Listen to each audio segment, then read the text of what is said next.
everybody. Everybody at once. Hey. Kicking it off, Kyle. Thanks for kicking it off, buddy. Haters will say the shoulders in the thumbnail are AI. I know, that's what I'm saying. I mean, that's just my future, honestly. Whether you like it or not, that's the future. I hope you had a great weekend. Hope you all made it to liturgy. Forgive me. Forgive me a sinner. So, kicking it off with Lent, with the fast. I hope you guys are all prepared for that. For the men and women in the chat. Hope that's going good for you. What else is going on?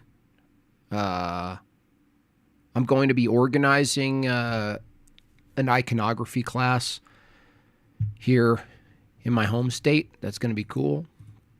Looking forward to making that happen. Because I'm sure, for those of you who have your home parish, you try to figure out how you contribute. You know what I mean? Like what's the way in which you contribute with your gifts. And I had a bit of a hard time figuring that out a little bit, I didn't know what that was exactly. And so now I see what it is. And I think that's the first step. So that's going to be really cool. Plus, it's probably my future. Honestly. He's randomly mutated to be naturally selected for you. Yeah, you guys are mutating your funds into my war chest. So my subscription to the Umbrella Corporation, thank you so much for that. Appreciate you all. I got a debate. Now, it's generally wise to not schedule more debates during this season, which I'm totally fine. I can concentrate on making more stuff. I have a really funny sketch that I'm going to be making for y'all on my channel. I do have a debate against, what's his name? Ron? I think his name's Ron. Ron Barnett or something like that. So he debated Kent Hovind, actually. So we might take a look at him. Barnett versus Hovind. Was it Hovind or Ken Ham? I don't even know. Dr. Ron Barnett. I might have his name wrong. Who even knows anymore? I saw Big John Steele, shout out to Big John Steele, making his debut over at Modern Day Debate against, let's face it, one of the dumbest, and this says a lot, one of the dumbest Muslims I've ever seen. Horrifying. John definitely kept his cool. I would have been yelling at that guy pretty soon into the debate. I would have been yelling at him. So, but that was a good showing. He eventually pulled out the Muslim dilemma, which he had been practicing. And, the Muslim dilemma will send your opponent, if they're a Muslim, into a horrifying crash. Hey, Vagine. Jim Bob. Hey, Vagine. India is going great right now. Thanks. Forgive me for not giving you more money. We need more debates on Mormonism, evolution, Christian nationalism, and atheism. Have an amazing Lent. Thank Love you. Jim Bob and chat. Love you too. God bless you. And yes, there's going to be more debates, for sure. There's going to be more debates on all of those. It's just that Mormonism goes a little bit dormant sometimes. So you guys see this pattern where Mormonism will be loud during certain times, and then it'll quiet down. And so, I kind of wait for them to get loud again. And for the most part, they're like, they're kind of like likable people. So they're not like the first target, I guess. But really, it's the worst theology I've ever seen. I mean, I often wonder if it's worse than Islam, honestly. I actually think about that in my head. I go, is this worse? Is this worse than Islam? It might be. It might be worse. I'm trying to find this Barnett guy because I'm debating him, so it's probably a good idea. The next phase of Stated Clearly, the breathy guy, he's going to be doing another video that is going to be even worse for him. You know what it is? Episode 3 about the flagella. What good is a half of a flagella? Shout out to Jay Dyer and the nub argument. What good is a half of a flagellum? I'm very excited about that because that's some of our question, isn't it? Isn't that our question? That's my question. That's not a question for an 8-year-old. Whoever gets that is awesome. Whoever just got that call back is awesome. Our code of $5 and spend with a 41 months. Thank you so much. 41 big months. Hope you had a good Forgiveness Sunday. Forgive me for any sins I've done against you. I forgive you. May God forgive us both. Indeed. Hope you had a good Lent. It's good. Yeah. I'm actually pumped. I told you before, I'm excited for my body to eat its own fat. And I've got it all, Meg Bob is out preparing all of the gerbil food and bird food for us. So we're pretty pumped.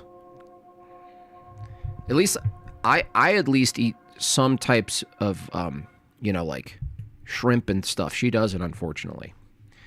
I genuinely enjoy calling Mormons prairie Muslims and Muslims desert Mormons. Yeah. I call them sand Mormons. Desert's nice, but sand Mormon, I think, has a better ring to it. But you do you, Mud. $5 from Christian. I failed Lent today. I will do better. I am still not in control of my passions. Well, prayers, Christian. Just get up and do it again. I mean, don't do the thing again. Get up and try again, I mean, of course. What else is going on? Yeah, so I've been kind of looking at YouTube, and I'm honestly not as it may be Lent, it may be this last, yesterday's service, but I don't have right now, I don't have exactly the taste of blood in my mouth. So, I'm looking more, feeling more light and kind of humorous. But who knows? I can see one thing and it's all over, right? It's done. I can see one video. Still need to know what this guy's name is, though. I mean, I have to debate him, right? So, here. He did some debate. I always mix up Kent Hovind and Ken Ham. I always mix the two up, and I'm like, wait. So he debated one of these guys, and I don't think...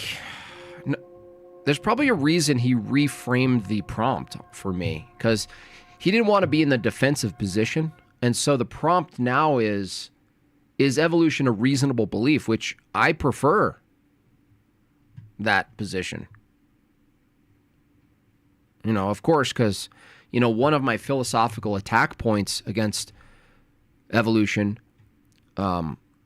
is that beliefs themselves aren't, there's no gearing toward truth, via Plantinga. You know what I mean? It's not geared toward truth. Ito, thank you so much. Big 10 buckaroonies. To improve my argument against physicalism, I agree mind propositions being identical to matter of the brain is nonsensical, but what do you say given the mind as not matter but effect of matter? The physicalist doesn't have that either. They don't have a mind, actually. There's no person or mind under physicalism. There's just a set of biological dominoes. That's it. There's just a set of biological dominoes. So they don't really have any of that to work with, if that's what you're asking. They don't have truth. They don't have knowledge. None of these things have an ontology. So they, making the truth claim physicalism is probably true is already out of bounds. You know what I mean? It's gone. They don't seem to understand this. that it's gone. Did you guys see an uptick in the dinosaur stuff? There's always an uptick. They do a little seasonal like, well, we found the new dinosaur, and everyone gets excited. Man, there's some wild dinosaur people out there. There's a guy who's just like perpetually a 7-year-old. I forget his channel name. He's so pumped. Thanks, Vagine. New dinosaur species discovered in deep Sahara. Yeah, let's take a look at this, actually. Let's take a look here. Let's see. You guys ready? You guys ready for a new dinosaur to change your entire world? A whole new world. A new fantastic fantasy. Paleontologists have made a spine-tingling find in the sands of the Sahara Desert, a new species of dinosaur. Now, they've unearthed fossils of a supersized carnivore that lived over 95 million years ago. Can't you tell? Look at the carnivoreness of it. Do you guys see that? The Spinosaurus is a Spinosaurus carnivore right there. See it? You guys making it out? You guys see what it ate? You see what it ate? The team now naming it Spinosaurus There it is. Look at that. Oh, man, I'm in the wrong field. mirabilis, Latin for astonishing. The discovery raising as many questions as answers. Every time, isn't that the case? It raises as many questions as they have very clear answers to. For. I'm shaking. Yeah, are you shaking in your boots? Are you shaking in your boots? About prehistoric life. And to answer some of those questions, I'm joined by Dr. Paul Sereno. I have that shirt too. Look, if I get that shirt, I'm going to order that shirt. I've got another skit in mind. I think I could work on the bones skit that those guys did such a great job Based with. on the bones, as you can see by the bones, or the bones. Based on the bones. Yeah. Based on the bones. Yeah. That's my favorite part. Yeah. Paleontology. And what we have a call-in from a guy with a greenish-gray shirt with 2 double zipper pockets and a roll-up sleeve and lapels. And that's really all you need for the assumed authoritative position on dino bones. At the University of Chicago and a National Geographic explorer. Dr. Sereno, it is a pleasure to have you. Okay, now you called this the expedition of the century. What made this find so special? I feel like we're watching The Onion. What makes it so special? Well, it was an extraordinary expedition. Took a big chance to try and get to the heart of the Sahara by collecting together 20 young people that could take 3 months of their lives off and put together a big armed guard, sort of like our Wild West, and go into the middle of nowhere in the hopes of finding something. And we were guaranteed nothing, except that we had been to the site, found a tooth and a couple of jaw fragments. And hours after we arrived, we found that what you're looking at is the crest on the top of the skull. So let me get this straight. You go to the middle of the Sahara Desert. You don't even have a clue where you're going, but you found something with a couple of young guys. One of them you probably also took a risk with. There we were in the middle of the Sahara, no clue in sight. And, in the first hour, we found a giant carnivore. And just like that. Skull of this Spinosaur, and we knew we had a Spinosaur. We didn't know if we'd find a lot more of it, but we did. Wow. It was immediately apparent to us this was a new... Immediately. You could tell by the fires. That's why the buildings fell so fast, due to the intensity of the structural fire.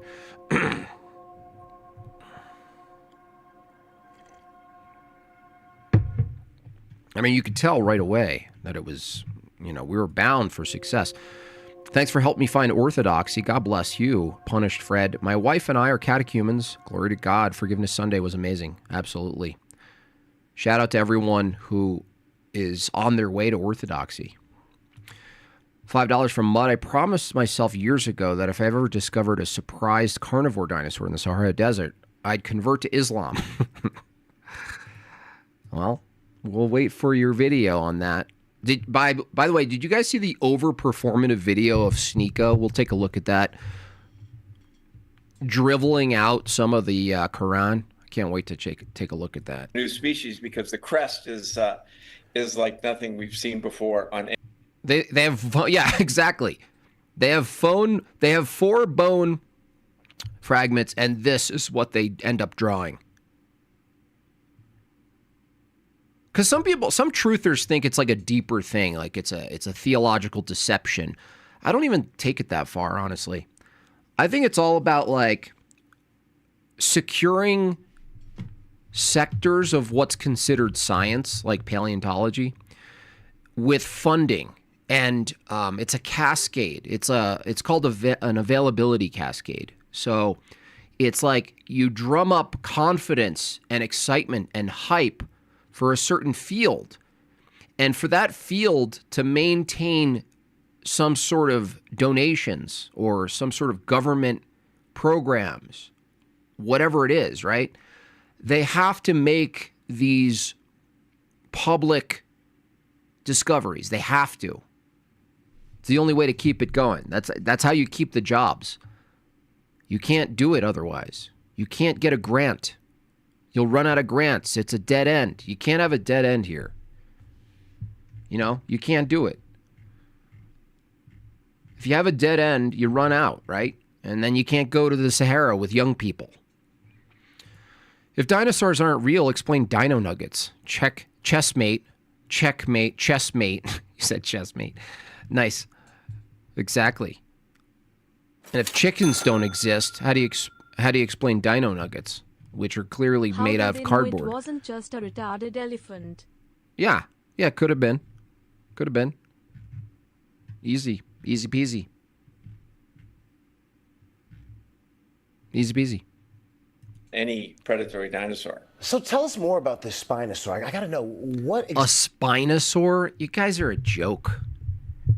You're just overly grown babies. The Spinosaur. That's like a creature you make up to get your kid to eat, right? From the spoon. You know, you do like the, here comes the Spinosaur. Exactly do we know right now? Yeah, it's become, through Jurassic Park, it's become the celebrated dinosaur because we don't have any in North. Through Jurassic Park. Bro. Alan Grant? Yeah, Alan Grant, exactly. Is that just, you call that a coincidence? Well, you know, through Jurassic Park, which is our baseline epistemology, you know, if it wasn't for Jurassic Park, I don't think we'd know about any of this stuff. Honestly. Do you guys remember when Jurassic Park came out? I was in day camp in my little town. And I remember distinguishing myself very early from the rest of the nerds. Not that I was like smarter. I was just like, they were getting all excited about this prospect of being able to clone dinosaurs from DNA. And everybody at camp was talking about it. And I thought they were absurd. I was like, you guys are insane. You guys are nut jobs. You guys think because someone made a movie that suddenly that this is real, or what's going on? North America. But in other parts around the old Mediterranean Ocean, which we used to call a Tethys Ocean, these dinosaurs stalked, and now we're finding in the rivers inland stalked fish, and we were able to ferret out some of the great fish catching abilities of this animal by looking at its jaws. And it was we call it a hell heron because I'm sorry, where are the jaws? Where'd you find the jaws? I think it was wading into the waters, scaring any kind of competitors away, and very much a So you found a big bird, or you found a big bird? Display-oriented animal, but capable of just snap. Look at that ridiculous thing behind him. I mean, the kind of imprinting this does on society is wild. They just go, well, look at that. And make sure to, you know, it's like a movie set. Catching a lot of large fish out of the riverways and the coastal region. And it's like nothing we've ever seen before. It's the size of T-Rex. It's 40 feet. Such a questionable necklace he has, too, isn't it? So would energy become logically incoherent under physicalism if it's not matter itself? No. Well, the thing is, physicalism includes physicality, which might not be material. So there might be physicality that's not material. So that one's a little bit of a gray area there, Ito. Someone might say, well, there's a physicality of like light, but not materiality. Like you can't materialize it. So they would include both.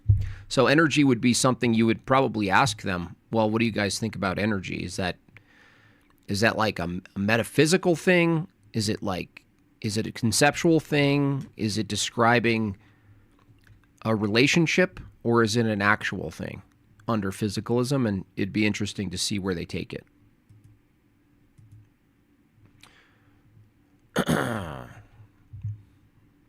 Feet long. Wow, it's huge. Now, this Spinosaur, it differs from some of the other ones you actually studied. So what sets this one apart?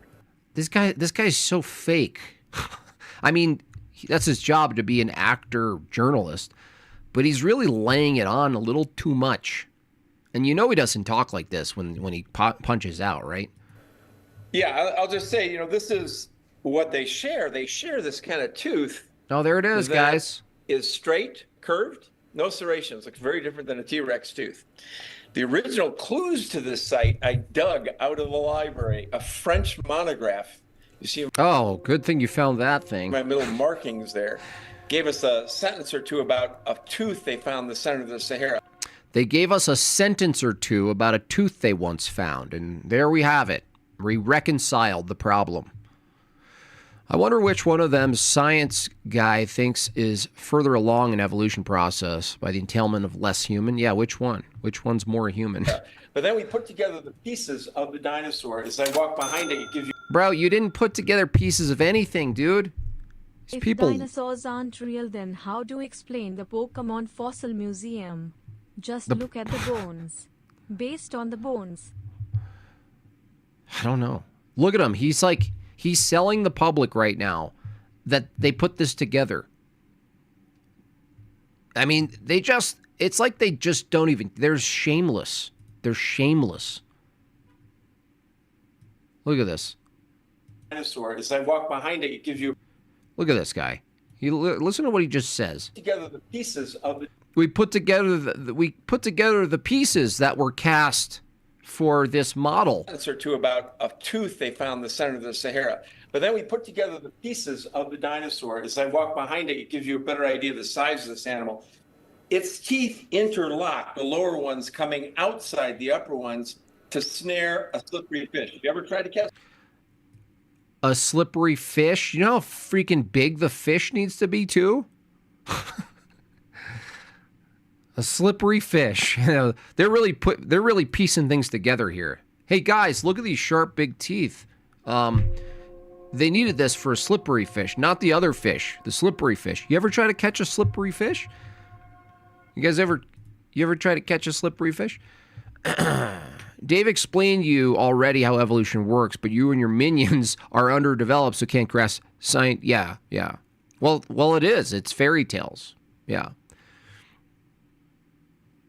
Dave didn't explain at all. None of them can explain how evolution works. All they say that it does work. That's all they say. That it works. Dave doesn't explain anything. In fact, I got other evolution proponents to admit through email and through other DMs that Dave didn't explain anything. He didn't explain anything at all. What's funny is the minions coming in here and just being like, Dave explained everything. I did a whole video on how Dave didn't explain anything. I also did a further video on how Forrest Valkai didn't explain anything.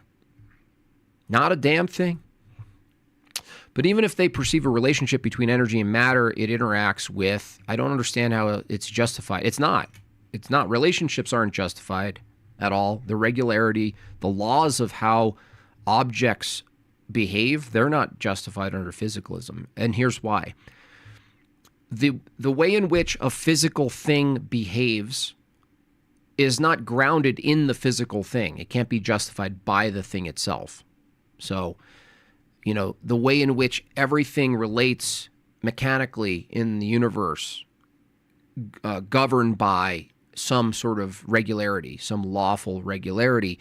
None of that regularity or relationships are found in the objects as physical matter. So you're right, they can't. There's no way, there's no place they can go. They get confused by this. They're like, what do you mean?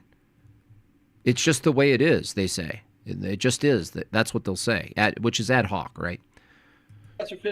In other words, under physicalism, if relationships are in the category of aboutness, physicalism, they don't have aboutness in the physical matter itself. There's no aboutness in physical matter. Physical aboutness is relationships and a philosophical lens around these things. They're not in the things themselves. It's hard for these physicalists to grasp this, though. With your hands, you'll know what I'm talking about. This is a fishing adaptation only this dinosaur, Spinosaurus, has.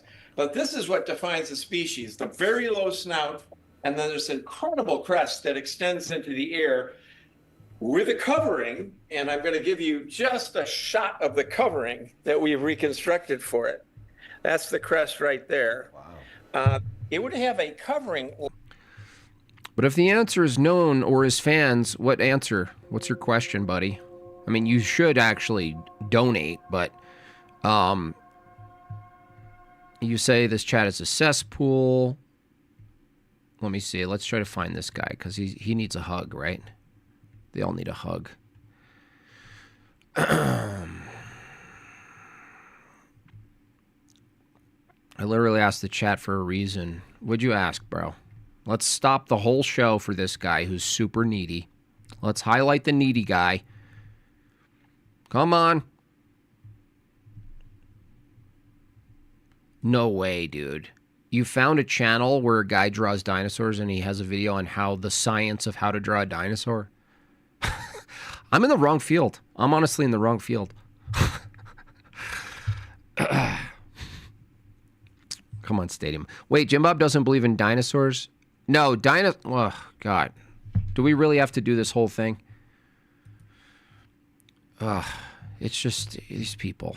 Really, it's horrifying. It's horrifying. My girlfriend said you look like me, Sean Hannity. What? I don't look like Sean Hannity. You should backhand your girlfriend. Like a live animal in keratin that would extend it a little bit further. It's about 2 feet overall. And so that gives us a couple of clues about this dinosaur, one of which is that it's a land animal. Oh, you don't have a problem with me? Dinosaurs, that's the thing. When you say dinosaurs, no. The conception of dinosaurs as it's presented from Jurassic Park onward, no. Large animals that existed, sure. Large animals that existed and were taken out by a meteorite, no, I don't believe that. No, I don't think there's not any verifiable or reasonable evidence to such a story at all. So, like, large animals exist today. So it makes sense if large animals existed today and you found bones of large animals in the past, then you could say large animals existed in the past. But the way they craft entirely new worlds, they're world builders. These are world builders. In fact, the conception of a dinosaur existed before someone found a so-called dinosaur. Someone conceiving of this world before they found it to conceive the world means the concept was a precursor to the narrative itself. They didn't find a bunch of things and go, look, whoa, we're really finding a whole, new category of animals here. We have to craft what it is. No, the term and the concept predated the discoveries. That's a red flag.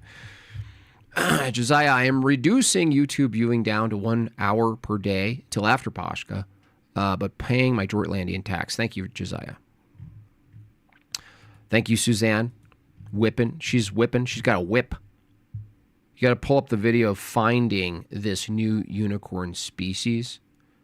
Oh, is there an actual video? I can't wait. Thank you. See, EBT is like, he's a real dedicated, seasoned truther. It's inhabiting the margins of oceans, the margins of riverways. It is not a diving marine Loch Ness monster, as some have proposed. This is sort of the coup de grace for that idea. This animal I wouldn't want to be anywhere near if I was near the shore or on land. See, even the dinosaur lover, Giovanni. The kind of world building that these people do is wild. Wildly non-scientific. As for the whole, who stole Jim Bob's Shoulders fund? Yeah, well, one day, that picture won't look too different than me. One day. Just so you guys know. Look at that art. Who's doing the art? It could probably grab anything. It had unbelievable hands with claws, but it was primarily adapted in a way we've never seen. Look, they just find a dinosaur, they piece it together with 4 bones, and now he's telling a whole story, like Mark Walsh on 9/11. He's got a whole presentation of how this thing lived. Based on the bones, as you can see by the bones, or the bones. Based on the bones. Yeah. Based on the bones. Yeah. He's giving a whole presentation of the family unit and everything and how it operated and what it did. This guy's lame nerd instead of being a Chad nerd like us. Yeah, exactly. That's what I'm saying. It's exactly how I see it. For eating fish.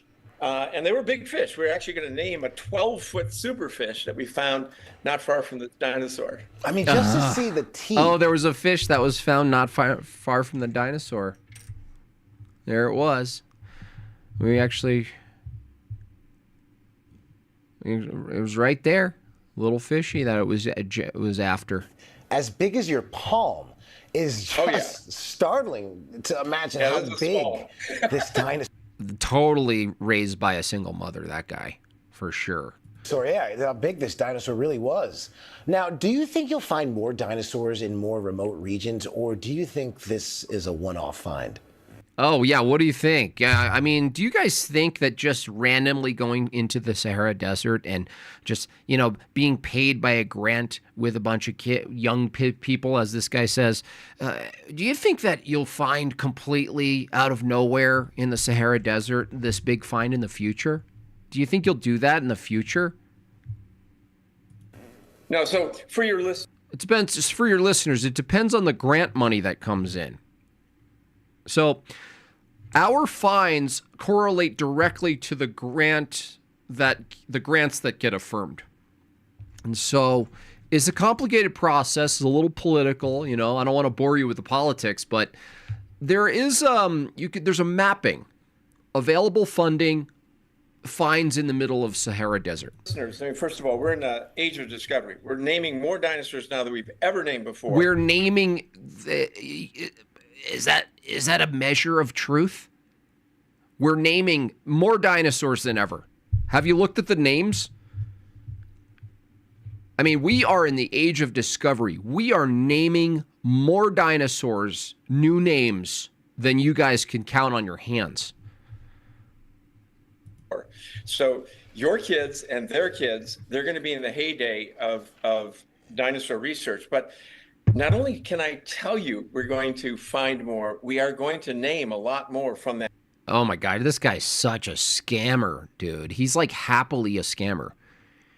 He's like, not only am I aware of the funding that we already have lined up for the next 10 years that secures my jobs, but we're going to name the crap out of these things.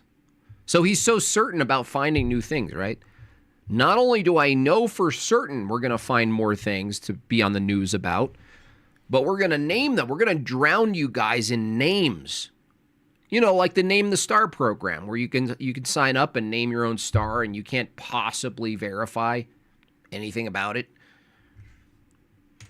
In fact, we have a program for you to name your own dinosaur. You just have to sign up at my website. That site. There are digging raptors you've never seen. There are crocodiles and all sorts of creatures that we have already found in the 50 tons we took from Africa on that legendary expedition. So there's a lot more coming. In fact, it really is a lost world we're going to describe. See? Lost world. Lost world. Dude, the level of programming is quite insane. You think that's an accident? I mean, he's speaking to, unfortunately, grown adults that are even my age who are so programmed in their head with this vernacular. Hollywood vernacular. The Lost World, it's literally the sequel. He's just tingling the cultural, itch that everyone has. Purposeful, like so deliberate, man. So deliberate. A lost world we're going to describe. You just invent a world, right? You just invent world building. People love world building, though. It's good storytelling. Even having a channel, like let's say you want to make stuff. Tony and I, when we do Orthothugs, we talk about on the phone world building, because world building is good entertainment. It's fun. It's actually fun. So I'm not going to take their fun away, but they're mixing world building with, quote, science and discovery. And all they're really doing is building worlds, and they admit it. We've known about T-Rex, Triceratops, the duckbills for a century here in North America because we have excellent beds. And he's wearing, dude, I talked about the costume early on. I'm going to buy one. Look at the necklace. Look at his whole get-up. He's like, I am paleontologist. I'm that guy. The paleontologist guy. I got the green. You have to have a greenish gray where you can't tell if it's a green or a gray shirt. It has to be half rolled up, designed to button while it's rolled up. It's designed to button rolled up. It's got 16 pockets. It's got some sort of pull string aeration system. The buttons are Velcro and snap at the same time. He's got 64 belt loops for no reason. Girls love me. I can name so many female names. Stephanie, Cassandra, Tina, Steelborn. There was a whole song of crazy dino names. Rick and Morty. Rock and Morty. Yeah. Erectopus. Of course. Yeah. If you name them, they're real, by the way. If you name them, they are real. Just name them. Name them into existence. They're like Adam. They're like the new Adam. Are dinosaur adults worse than Disney kids? About the same. Disney's worse. No, Disney's worse. No, Disney's worse. When the Disney kids, guys, the child, that's the worst part. There's childless couples that go on Disney trips. You're like, oh, you're bringing the kids to Disney World? And they're like, what? What? What do you mean? Kids? I don't know what you're talking about. I want to introduce my wife to the guy who plays Minnie Mouse under the costume. Because people have been going there for more than a century. We went to the center of the Sahara and found Africa's lost world. It is the last continent you're going to be able to describe immense creatures by the dozen to give us some idea of what was inhabiting that world. Wow, totally. We cannot wait and see. I cannot wait. I was raised by a mom and an aunt. And I believe everything you're saying. And I can't wait till you're back. I cannot wait until you come back to us with your costume. All right. Finding...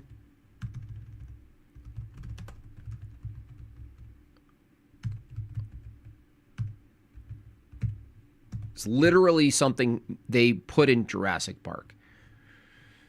Where is it?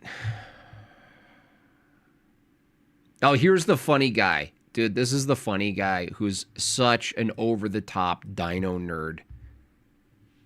Everybody, welcome back to another video. So I'm sure that many of you have heard the news. Today is an amazing day. It's an amazing day. Look at that. Look at that. We're living in a comedy. We're in a damn comedy. Did you catch Andrew walking the femcon through the definition of feminism and her saying her resisting the patriarchy is good? Brestany bringing up Agrippa's trilemma 500 times. Yeah, it was. I can't even watch it. I can't even watch it. Link on IG. Okay, thanks. Appreciate that. Where's my phone? To be like a Spinosaurus lover or just to be a dinosaur lover in general. A brand new species wrong of with you, dude? Spinosaurus has officially been described, There it which is is. truly exciting news because up until recently, we've only ever known about one. That's over a century of only having one species of Spinosaurus known to science, that being Spinosaurus aegypticus. Now, I'm sure that some of you are getting ready to type something along the lines of, what about Moroccoensis or something like that? Oh, yeah, I There was has just about been to say other that. species proposed in the past, but they have since This guy's Dino Guy. 93,000 subs. Dino Guy. Just put that hat on. Just tons of dinosaur books in the back. It's like everyone's worried about the Muslim invasion, and I'm like, well, I mean, yes, but okay. Let me see this. Tall-crested Spinosaurus discovered. Okay.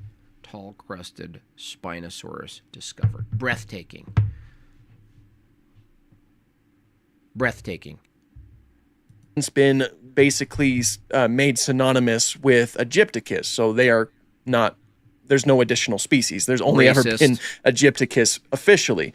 This new species seems to be the first indisputable brand new second species of There it the is. genus, which of There it course is. is just huge news overall. The species has been named Spinosaurus mirabilis, and it was discovered in Niger, of course, located in Africa. This fellow would have lived 95 million years ago during the Cenomanian stage of the late Cretaceous period. And yeah, this guy does seem to be quite a bit distinct from Spinosaurus aegypticus, so I find it very unlikely that it's going to be looped in with the Aegypticus species like other proposed species have been in the past.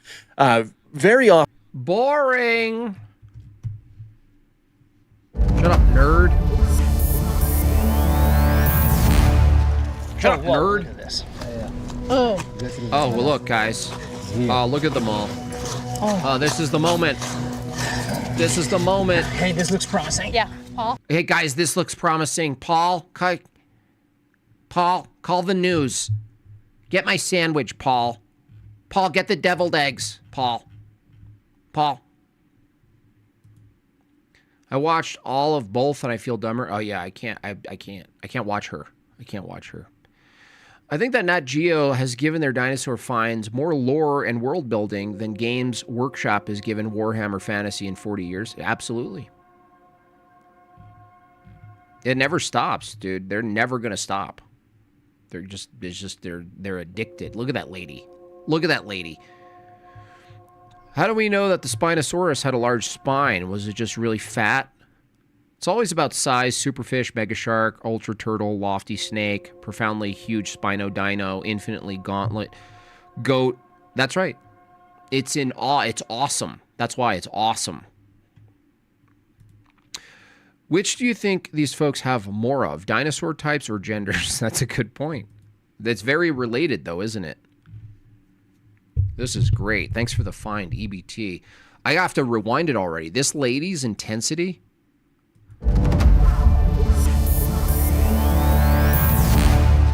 Oh, whoa, look at this. Oh, whoa. Cut to, and action.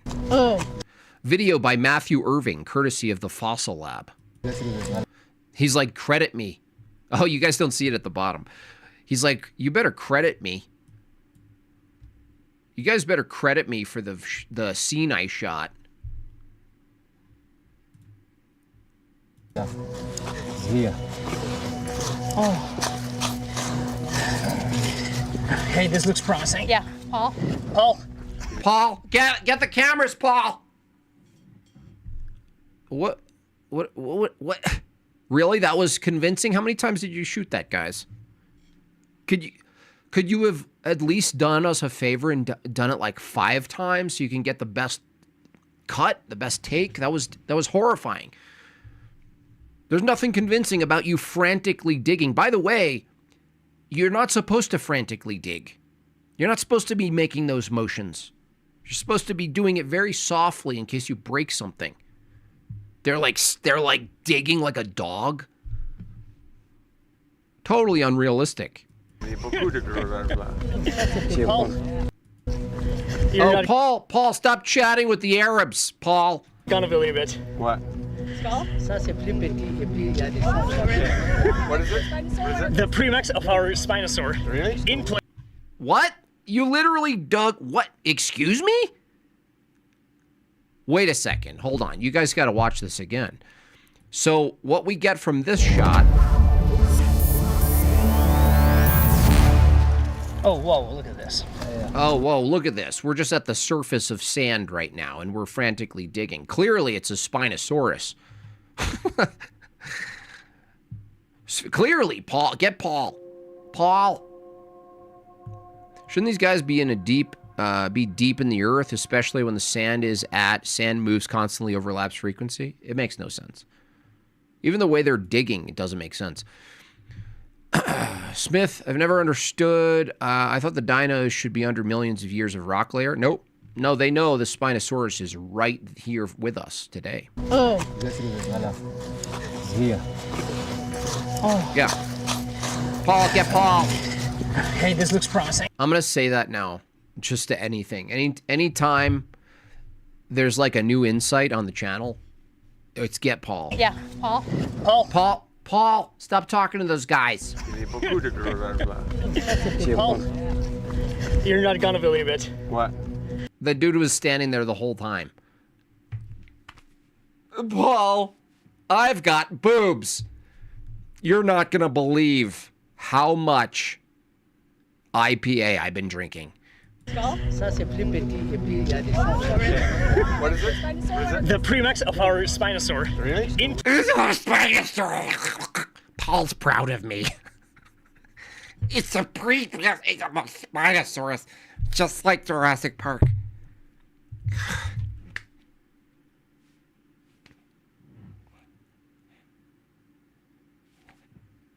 Just like my lunchbox. Paul, it looks just like my lunchbox, Paul. You're not going to believe it, Paul. Who is this guy anyway? This is the guy who was just on the TV? I mean, what a LARPer. I thought I was a LARPer with my cutoff shirts. This guy is just, he's mogging me. Hi from India. I saw the debate. I also saw inspiring philosophy. A Christian who aligns with evolution. Logic pulls one way, faith another. Please remember us in your prayers. Its political climate is bad. Yeah, I always pray for Indians. You know, Indians.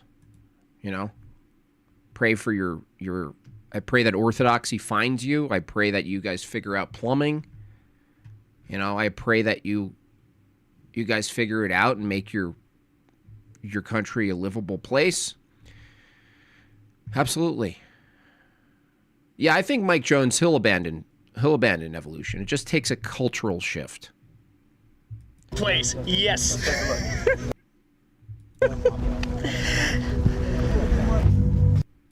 So you'd have 1, Oh, 2, you guys are 3. what? Are you got to be kidding me. You got to be kidding me.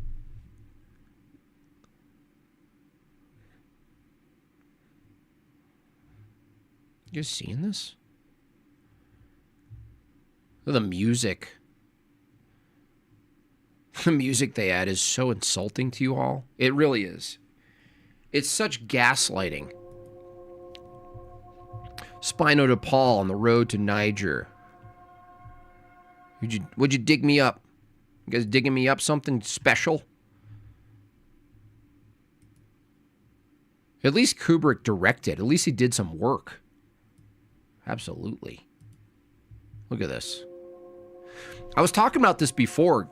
Gaslighting doesn't have to make people feel crazy for something they believe that they shouldn't.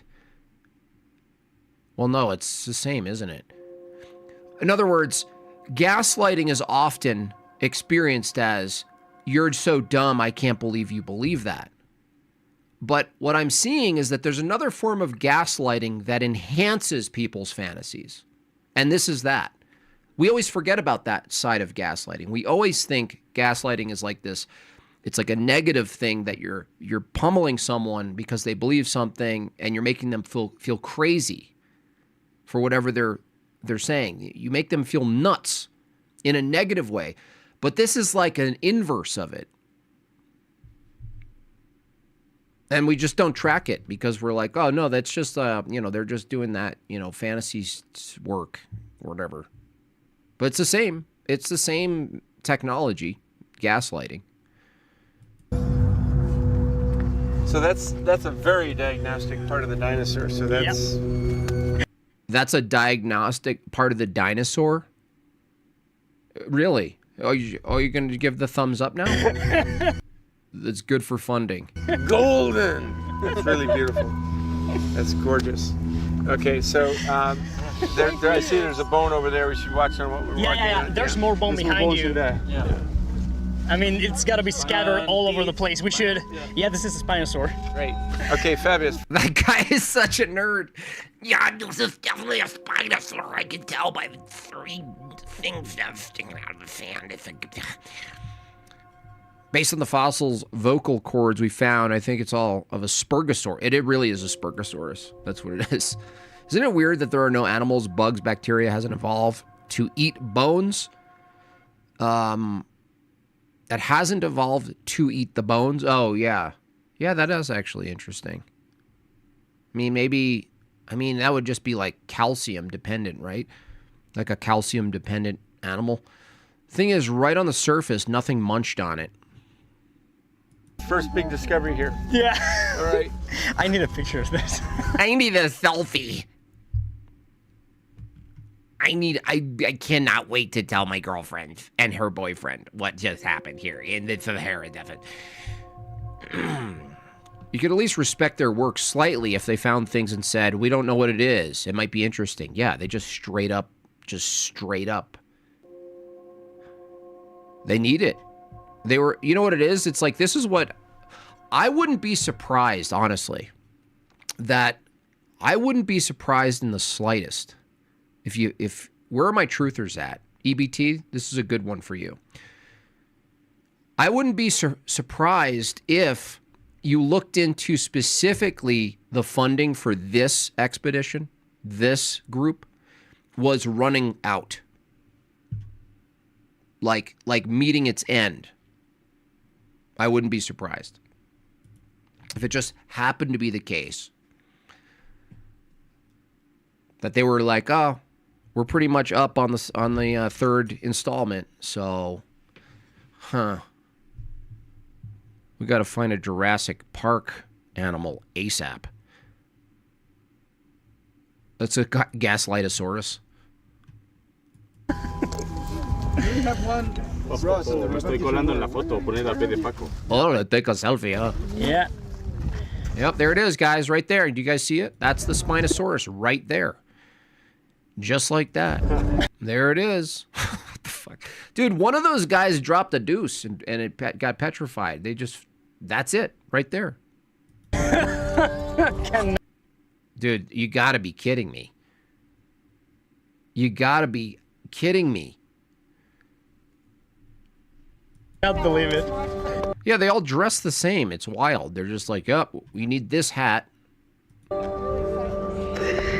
The gravity of this, you have to understand. I mean, it's really the first time that Spinosaurus skull material has been found in over a century. These people, they got a lot of nerve. It's the most fragile, impossible thing to find. You often only get there. It's the most fragile, impossible thing to find. You went to the Sahara, which is a meme for finding like a needle in a haystack, a diamond in the rough, right? This is the ultimate meme of unlikelihood. And not only they find it, but it's actually at the surface. Like not even, 4 inches under the sand? These people should be arrested. Maybe the dinosaur is a non-binary Spinosaurus. That would be really cool. It would be excellent.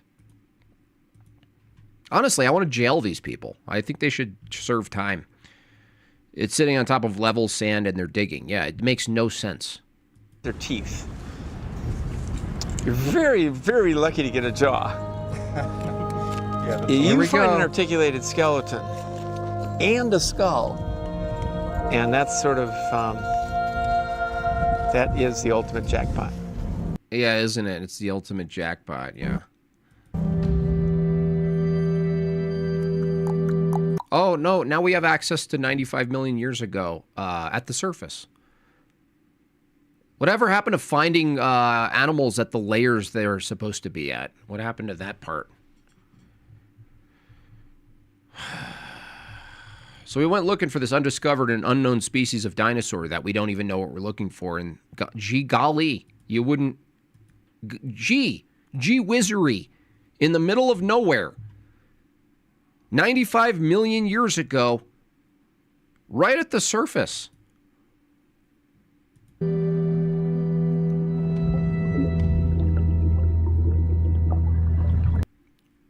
Cue the crappy Korean-made animation. Look, artwork and 3D sculpture by Danny Navarro. Storyboard. They don't even... Look, they don't care. You guys deserve it. You all deserve all of the funds to be allocated away from your families. It says artwork and 3D sculpture by Danny Navarro. You better credit me. Storyboard by Jonathan Metzger. And animation by David Latour.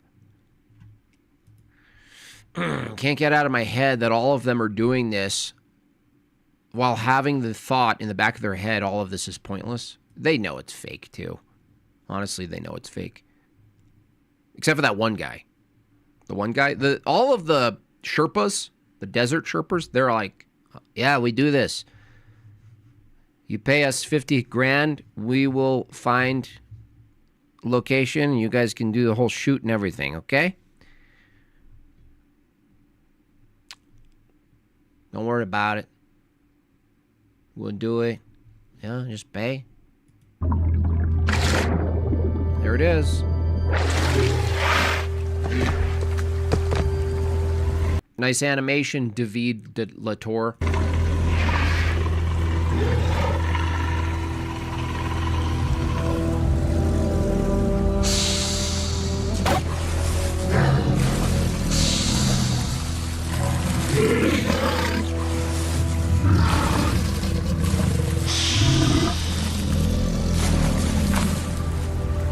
Amazing work. How much did that cost? Hello, and welcome to a very special episode of People Are Fish. Today I'm joined by Daniel Vidal, who is a paleontologist who you just watched unearth a brand new species of Spinosaurus. In today's video, he's going to talk through this discovery and what we might know about the life, behavior, and hunting strategies of Spinosaurus. Oh, you know the hunting strategies now. Oh, interesting. It is a unicorn. It is a unicorn. Enjoy the video. Yeah, I'll enjoy it, okay. We're going to all enjoy it together, actually. You know what the channel of this is called? Do you guys guess the name of the channel? You guys? Here, let me move my microphone so you guys can see the name of this channel.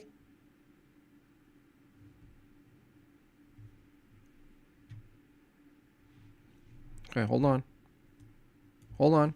Can you guys read it? Anybody have good eyes? Can you guys see the name of the channel? Look closely there at the bottom left. Yep. You got it. People Are Fish. So, thanks, Elliot, for the introduction. Yes, we are here to talk about this discovery that we made about 7 years ago, and I'm extremely excited to finally see go public. And it is none other than a new species of Spinosaurus, which we've named Spinosaurus mirabilis.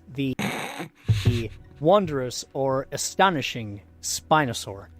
You can see by its crest, its astonishing scimitar-shaped crest, that it is indeed a wonderful design that evolved 95 million years ago. Oh, designed. Designed 95 million years ago? Oh, man. We found so many specimens. Not Look at that. Look at that. all of them very complete, but we have so many specimens. How many are complete? Just that section right there. Dude. Which is the found one? The blue or the gray? Which one? Of this animal. We have 4 of them with relatively complete remains, and then about 10 of them with partial or isolated remains, and that's not including teeth. If we include the teeth, we have a gazillion of them. But we have, vertebrae, isolated skull pieces. 3 of them have reasonably complete remains that we can compare and scale to Spinosaurus aegypticus from North Africa.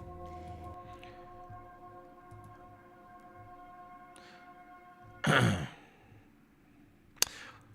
just amazing. I was walking by the river when I saw my ancestor in the water. I spat water at me. What could this have meant? Is it racially charged? I need help. It's amazing these people have infinite knowledge about made-up dinosaurs. Well, Based on the bones, as you can see by the bones, or the bones. Based on the bones. Yeah. Based on the bones. the blue is what they found. Okay. Oh, look at this. The blue is what they found. Do you guys see this?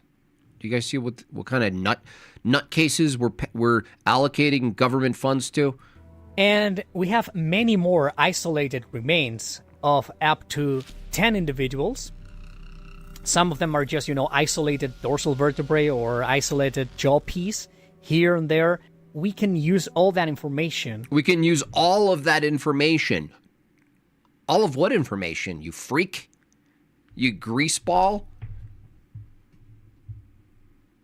Oh, sometimes we find a tiny piece of jawbone, and sometimes a tiny spike-looking thing, calcium deposit.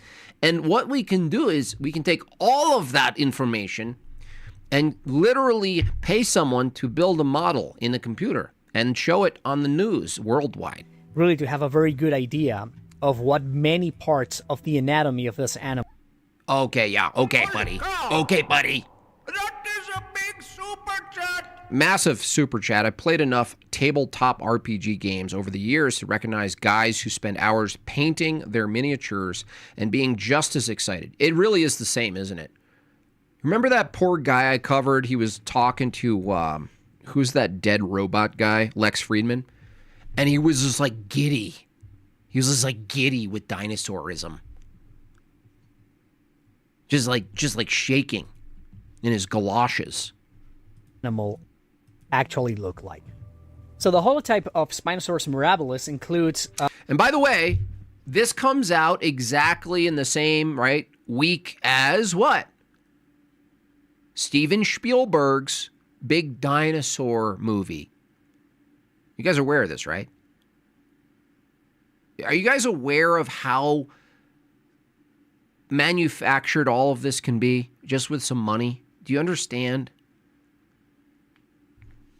You just released the discovery of a dinosaur that was in Jurassic Park the same week as a massive Steven Spielberg movie on Netflix about dinosaurs. Amazing. Maxilla, both maxillae, the nasal horn, and part of the dentary, alongside with a lot of teeth from the upper and lower jaw, including some of the replacement. The Propagandasaurus. Teeth as well. At the time, we didn't know it. Look at this guy's room. Can you imagine? You're some chick who's like, well, I mean, he's all right. The dating pool is hard. And you come over and he's got his dinosaur poster in the back. Holy petrified ovaries. But when we put the whole thing together, we realized there's never been such complete skull with so many bones from a single Spinosaurus individual until now, which makes it a big deal to know the That's called begging the question, assuming the thing that's in question. proportions of each of the parts relative to each other. So, you know, a lot of the criticism of Spinosaurus. Oh, okay. Well, what's the criticism? As a miniature painter, that was hurtful. I know. And you're rare. I mean, you're black. You're half black and you're a miniature painter. Weird. Jimmy, troll him by sending him an image of St. George spearing the dragon. Dude, I'm just going to do a fake find. That's what I'm going to do. I'll just go somewhere. You know what I have to do for you guys?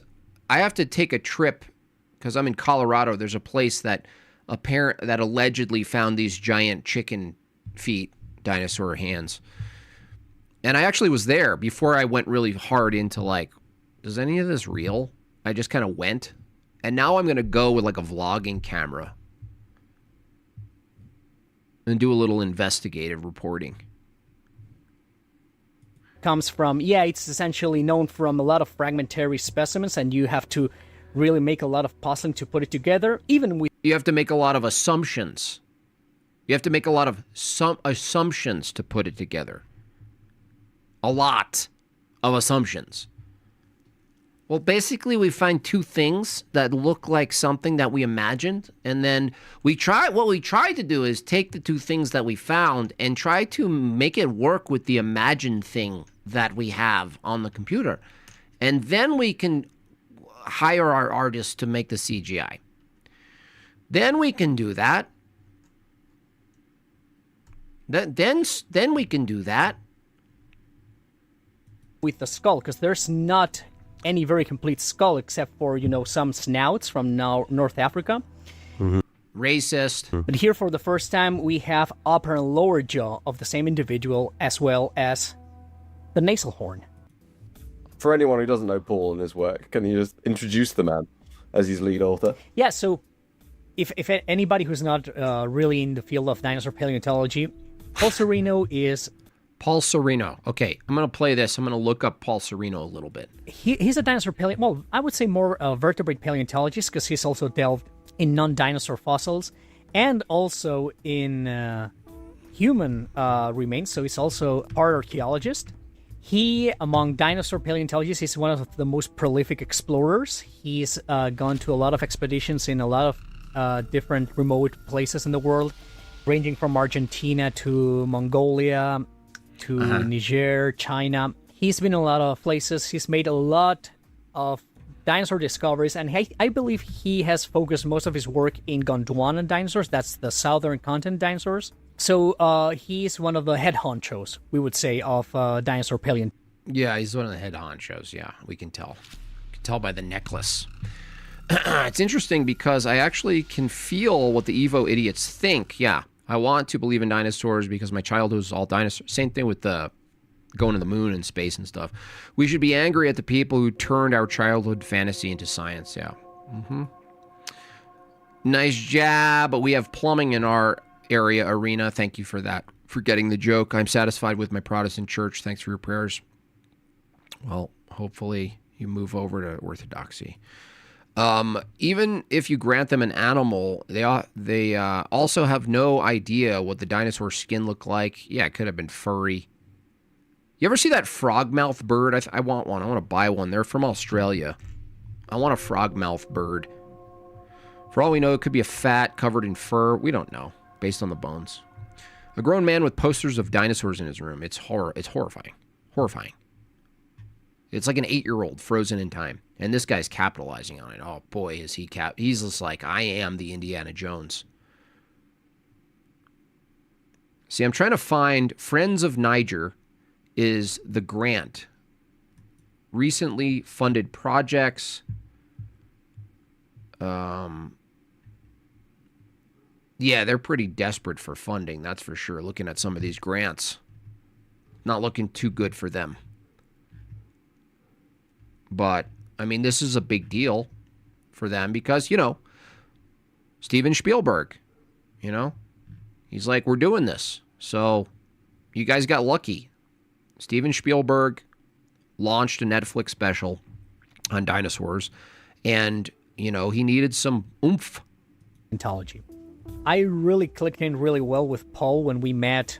We met about 10 years ago in a conference. We talked about, you know,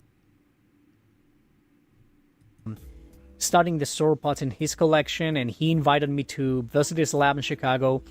I was a first-year grad student when I met him. You know, This is all... I feel like I need, like, the gross romance music. Normally when you visit collections, it's commonplace that the curator, you know, will take you to have a coffee at least, or maybe one day to lunch and, you know, catch up what are you doing, what do you find interesting in our collection. You know, it's commonplace. Is it? Who said anything? Nobody was thinking anything. Why are you all defensive? This is weird. This is very weird. Way to self-report. Why are you getting all nervous and sweaty about it? You guys hear this?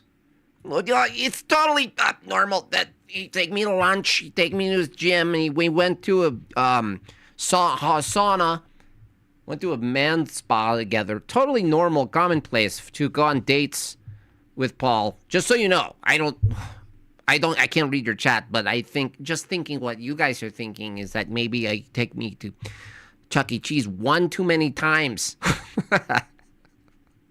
Collections, it's commonplace that... Listen, dude. You didn't have to say any of that. Nobody, well, we were kind of thinking it, but nobody's thinking that. Content dinosaurs. So he's one of the head honchos, we would say, of dinosaur paleontology. I really clicked in really well with Paul when... Oh, I clicked immediately. Take me on gondola ride. We met about 10 years ago in a conference. Oh, yeah. We talked about, you know, studying the sauropods in his collection, and he invited me to... I study his sauropod. To visit his lab in Chicago. I danced for him. First-year grad student when I met him. You know... I was just a young little perky grad student when I met him. Oh, boy. Normally when you visit collections, it's commonplace that the curator, you know, will take you to have a coffee at least, or... Calm down, buddy. This is unnecessary. Maybe one day to lunch and, you know... Or one day to dinner and take you out to sushi and feed you sushi from across the table with his excellent versatile capability of using chopsticks. Totally fine, totally normal. Catch up, what are you doing? What do you find interesting in our collection? What do you like? What do you live your life? How do you tell me about your childhood? It's totally commonplace. You know, it's commonplace. It's commonplace. No worries about it. Oopsie. Oops, I do the oopsie with my fingers in my mouth. Whoopsie. Don't worry, you Paul's wife out there, Paul's wife watching this, I don't want you to think it's not commonplace for your husband to take me out bowling. Oopsie!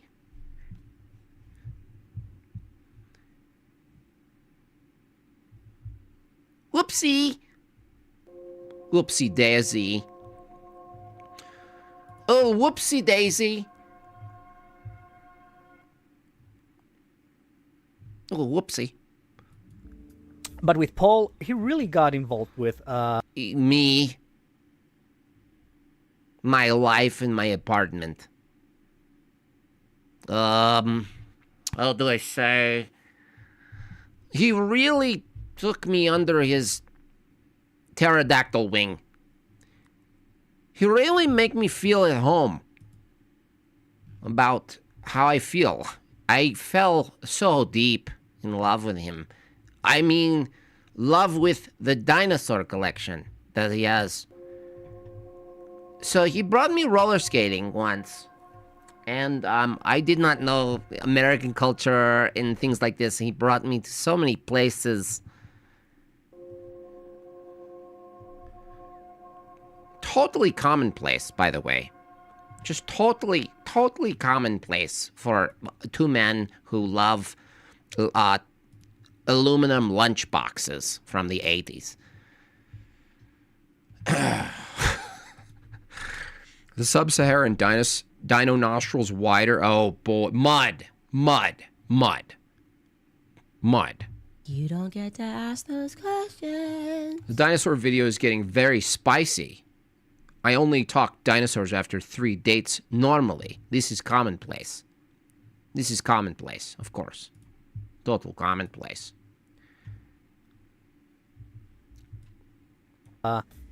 With me and my colleague Pedro Mocho, when we were visiting, he Your colleague? It was your colleague? He stole me away from Pedro.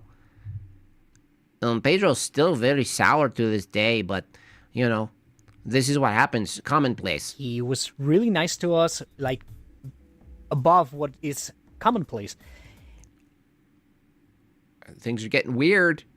You're getting weird on us. He was way beyond above commonplace. I would almost say, inappropriate. Eventually, he actually got to invite me that very year to his house. Oh! Totally commonplace. More commonplace stuff happening. Just so you know, this is just commonplace practice. Eventually, I met his mom. I met his mom at Thanksgiving, and I thought this was going to be something about dinosaurs, and I spent Christmas morning on his lap in a pair of full-body pajamas. The cocoa. I've never had cocoa like that. Never. Once. With a little bit of peppermint. Just basic common practices among paleontologists early in their meeting each other. I have a friend who's a furry. If archaeologists in 1,000 years found his remains, they would never know who he was. And then I lived in this house for probably not too long, just 2 years. So, 2 years. I can still smell the towels. I don't know what the smell was, how he got that smell in his bath towels, but man, those were the times. To have dinner, and he told me, hey, would you be interested in coming next year, 2018, to a 3-month expedition in the desert? And I'm like, yeah, sure. Now, keep in mind, in the first clip, Paul here said, well, it's hard to gather up a bunch of young guys to go to the Sahara. It's hard to find these young pups.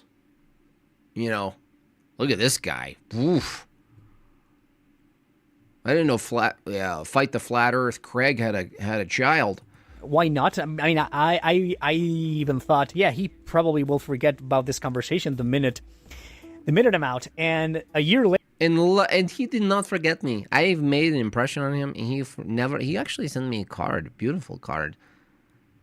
It's a pop-up card where you pop it, you open the card, and a big tyrannosaurus to scare you. Ah! Anyway, I kept the card. Later, maybe a few months later, I got an email that you still want to come, and I'm like, oh yeah, of course. I'm there. I never thought that would be for a given. Like I tell you, I never. Oh, Paul was on it. Paul knew what he was doing. You know, really never. Paul wasn't going to waste any time with you. Plan to be involved with Paul. It's just his language is so unfortunate for this whole thing. I never planned to be involved with Paul. Can you imagine this was a deposition? I really never planned to be involved with Paul.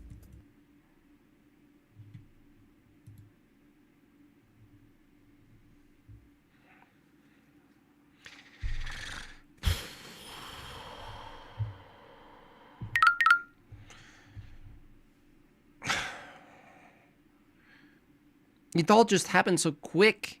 It's like in the movies. You just get whisked away with the whole feeling of it all.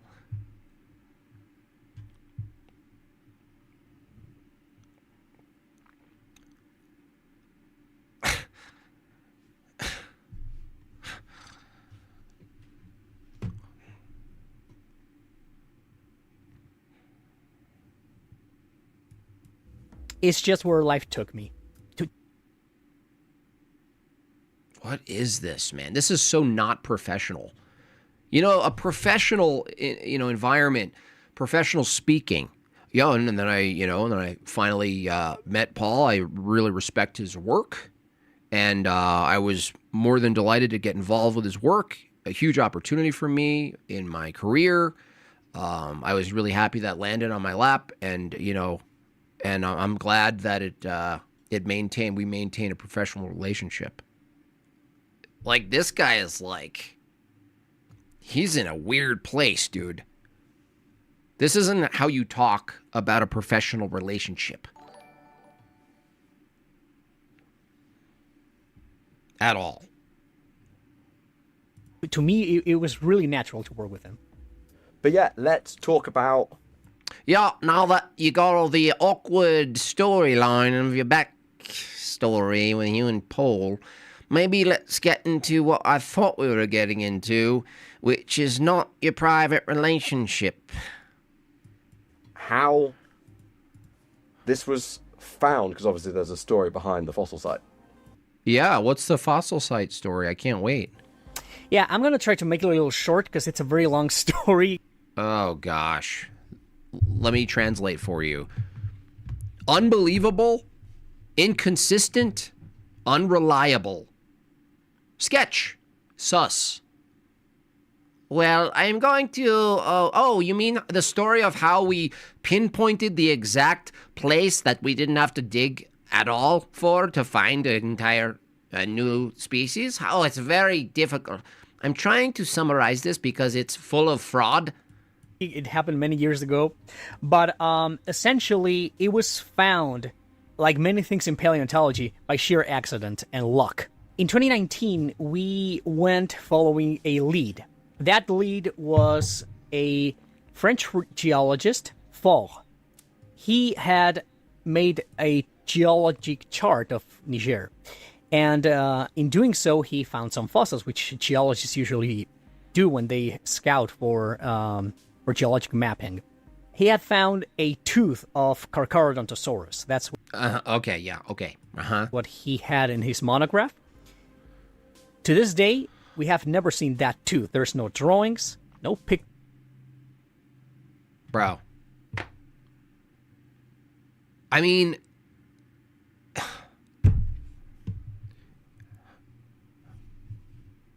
Seriously?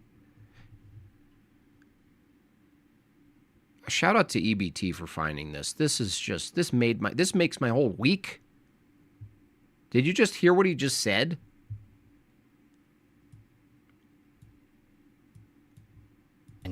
He had found a tooth of Carcharodontosaurus. He had found a tooth of this dinosaur. So that's what he had in his monograph. That's what he had that he wrote down in his monograph. To this day, we have never seen that tooth. There's no drawings, no pictures, no specimen in any collection that we know of. Just a little, afterthought. Oh, by the way, and I found one theropod tooth. These fucking people. Excuse my language. Forgive me, I'm a sinner.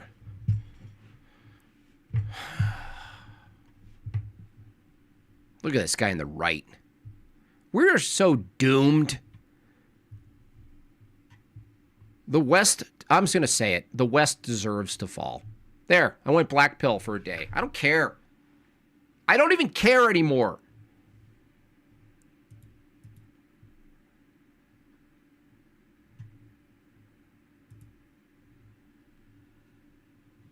And that, kids, is how you get your fossil record, right? Yeah. Can you imagine your dentist record was like the same level of criterion?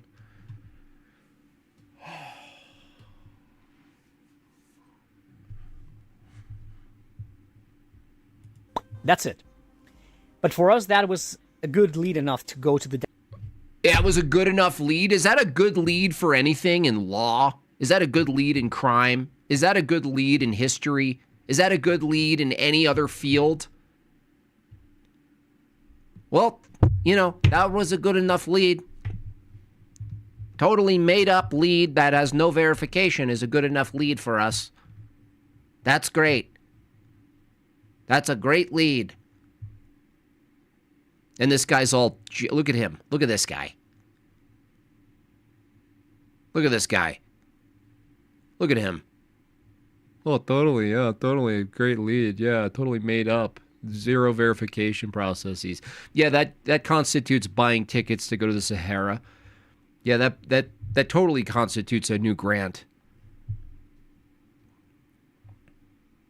Desert, and we went there, and we didn't find a tooth. We found 30 teeth. Whoa, 30 teeth! Okay, yeah, it's exciting. We multiplied our sample by 30, but essentially, You know how I think this all works? I think there are people who do the leads, like Paul, like the French guy.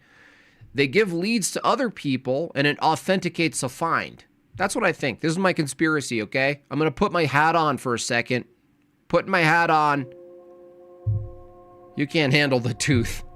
Nice. Nice. Ryan Gosling. Ryan Gosling, worst actor ever. And what I think they do is they leave trails for people. Right? I think they leave trails for people. So it actually is like sort of plausible deniability. So these dummies actually find stuff. In their experience, they actually find things. Authentic excitement. And it's going based off leads where people lead them to finds and they go, oh, lo and behold, you found the thing. Look at that.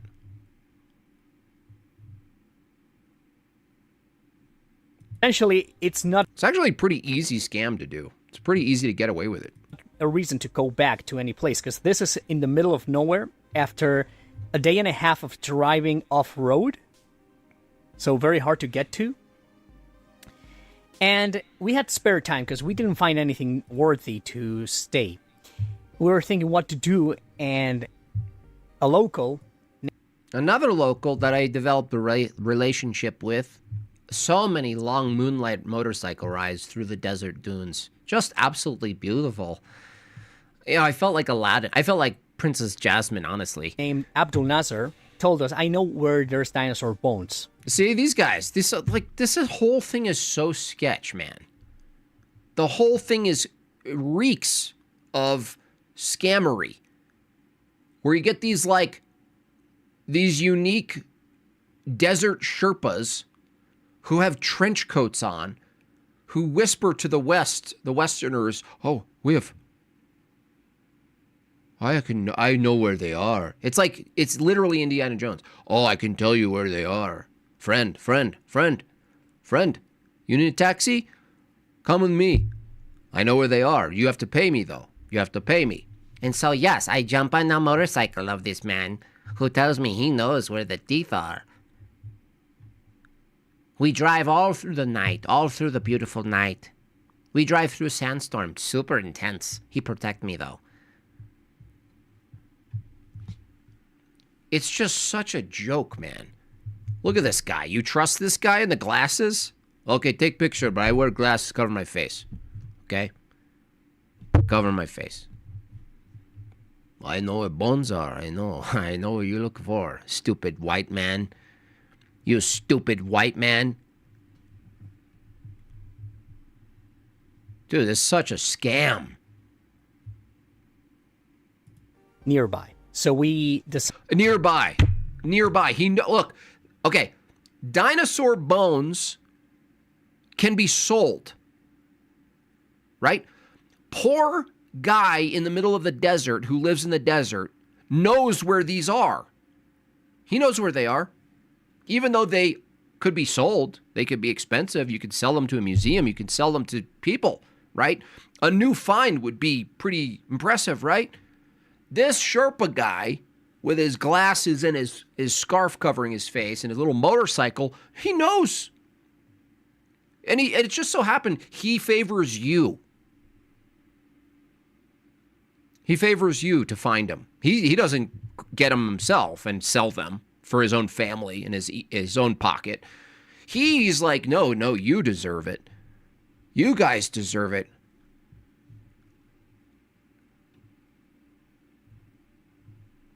None of this makes any sense.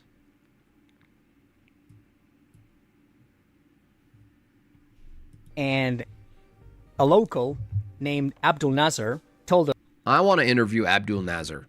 I know where there's dinosaur bones. Hey, stupid white man, I know where there's dinosaur bones. Even though you're going to get them and get money for them and get all the glory, I'm not going to just dig them and sell them to you. I just know where they are. Nearby. So we decided to follow him for 2 days almost of driving. You know. Oh, dude, so good, this guy. Nazar the Troll. This is like Disney stuff. This is stuff of Disney.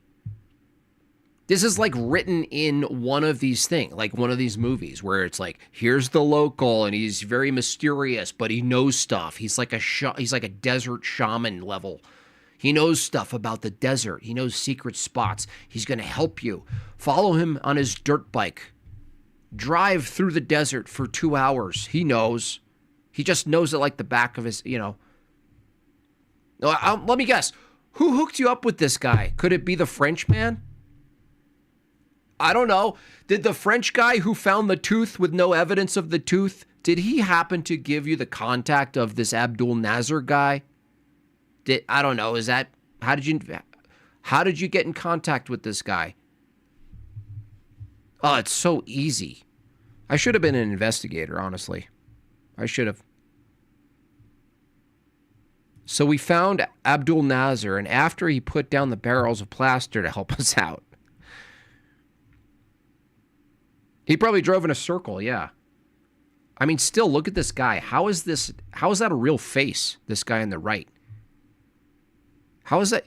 He looks like a tomato character from a kid's cartoon. Like, he's just like suspended and, he's like, well, yeah, I'll just believe anything you're saying. You're shiny enough. We're both shiny. It's literally like a Nickelodeon thing. It's like, this is so absurd. Abdul Nazar. It's probably the name of someone in Aladdin as a shout out.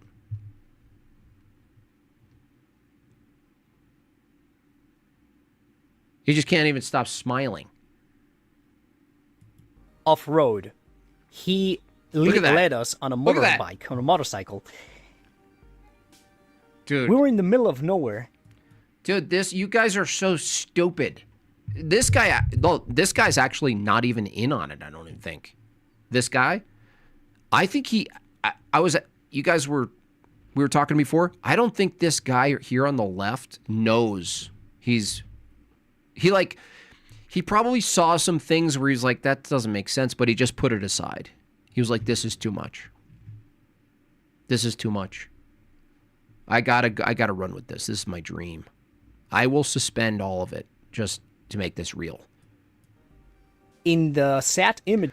Why did Abdul Nazar with the motorbike know a place with dinosaurs and know exactly where to go? Why would he know that? Why would he do what are you talking about? Just all you could see was sand. Bro's a victim, yeah. Around. No rock. But he walked us. At one point, he stopped his motorbike, got out, pointed to the ground, and said, "Here." And indeed, there was the 2-meter-long femur of a sauropod. Bro, you guys are so dumb. You're so dumb. So Nazar just knew exactly where this was, right? No markings. And he knew how, it was just there. It was just there at the surface.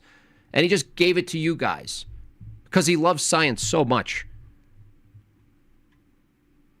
He loved science so much that he couldn't wait for someone to visit who was white and had all the right hats to lead them on a 2-day motorcycle ride to the middle of nowhere where he just happens to know. He's like a homing pigeon. He's like the noble savage who just knows his way around the jungle, like as depicted in every movie. It's just amazing, dude. We were mesmerized. We started, scouting the area, prospecting around, and we found more skeletons. It's just amazing, man. You think the dino craze is a top-down organized conspiracy or an idea that grew got out of hand? Probably both. Probably a little of both. This case, to me, this is a clear chronological. This has a clear chronological expose baked into it. Dude, the entire thing is based on an unverified tooth that's found by a Frenchman. Right? French. And he says, hey, here's a lead. Meet up with my motorcycle guy. I won't discover it. I won't do it. I won't get the credit and the glory. I won't get the funding. I won't get the money. Neither will Abdul Nasser. He'll lead you there for 2 days on a motorcycle. Very believable, by the way. You know, the experience of driving that far, you're invested in the story. If it was 45 minutes, unbelievable. 30 minutes, nope. It's got to be 2 days of driving on a motorcycle and pushing your way through sand. And Abdul Nasser, who knew? You know, he followed his nose. It always knows. And he got there. He knew all the landmarks. He knew.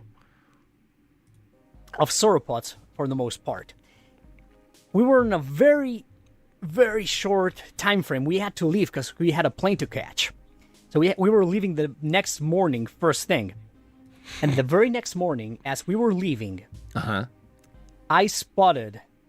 you did? A piece of a jaw coming from the sand with 3 alveoli, and I knew it was a big skull. This guy, man. Okay, he's in on it. Never mind. I thought he was a victim. Well, I still can't tell.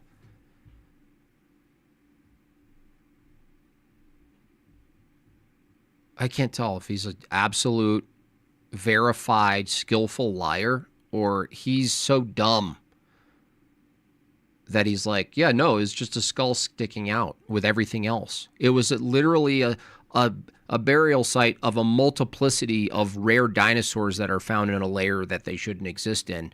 And one of those is a skull. And I found that on the way out last day, coming through the sand, like a perfect shot in a movie, you know, where the guy's in the back and they're wrapping up their tents and everything, and the focal changes, and what was blurry was a mysterious blurred object in the foreground. They switch the focus and it's like very clear.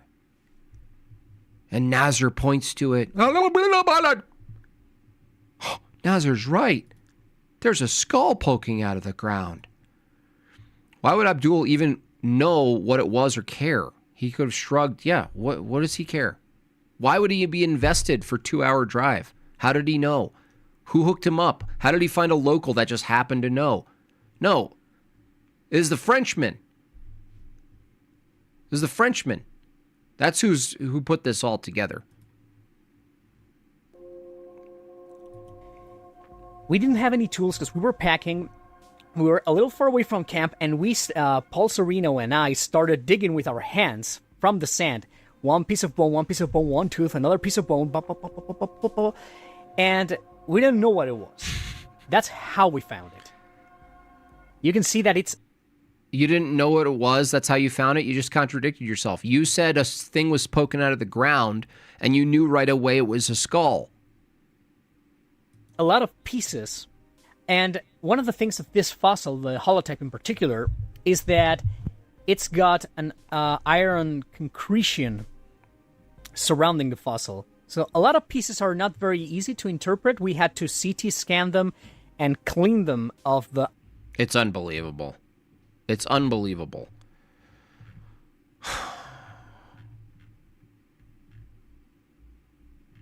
Abdul. I'm gonna find Abdul. Guy on the left looks like Zoolander if he's... Yeah, totally. It's pretty much as produced, right? It's very produced. Iron, because sometimes it's harder than the bone itself, and if you try to get mechanical tools to prep it off, it will shatter the bone before you can break the iron crust. So that's one of the reasons why, if you look right next to my hat brim, there's a piece of bone. That piece of bone, we had no idea what it was.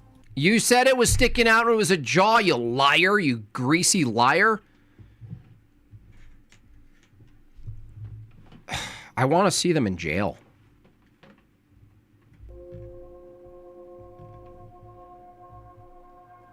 You're such a liar.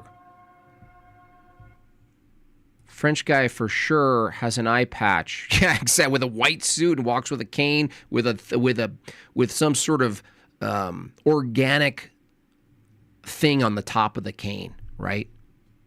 Absolutely, dude. This is such a joke. Let's just rewind it. Started digging with our hands, mesmerized.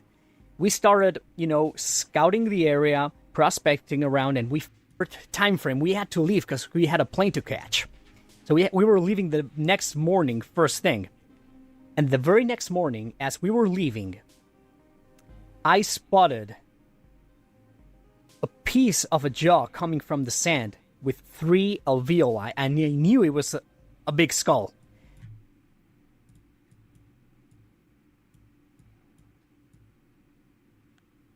You knew it was a big skull. Okay. That's one of the reasons why, if you look right next to my hat brim, there's a piece of bone. That piece of bone, we had no idea what it was. Liar! You should go to jail. You should be in jail.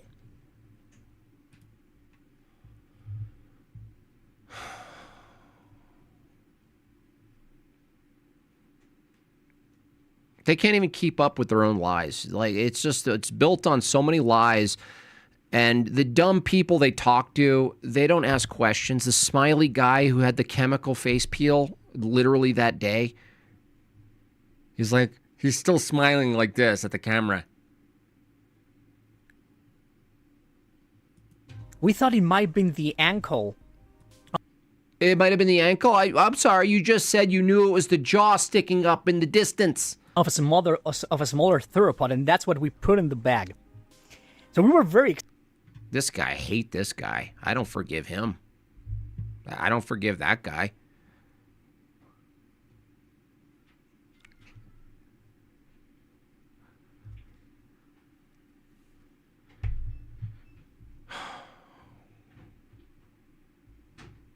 Excited because how many times you find the skull of Spinosaurus? How many times? I don't know how many times. We only really knew the maxillae. We had other pieces of bone, but only that. Then in 2022, because, there was something called the COVID-19 pandemic. I don't know if you've heard about it.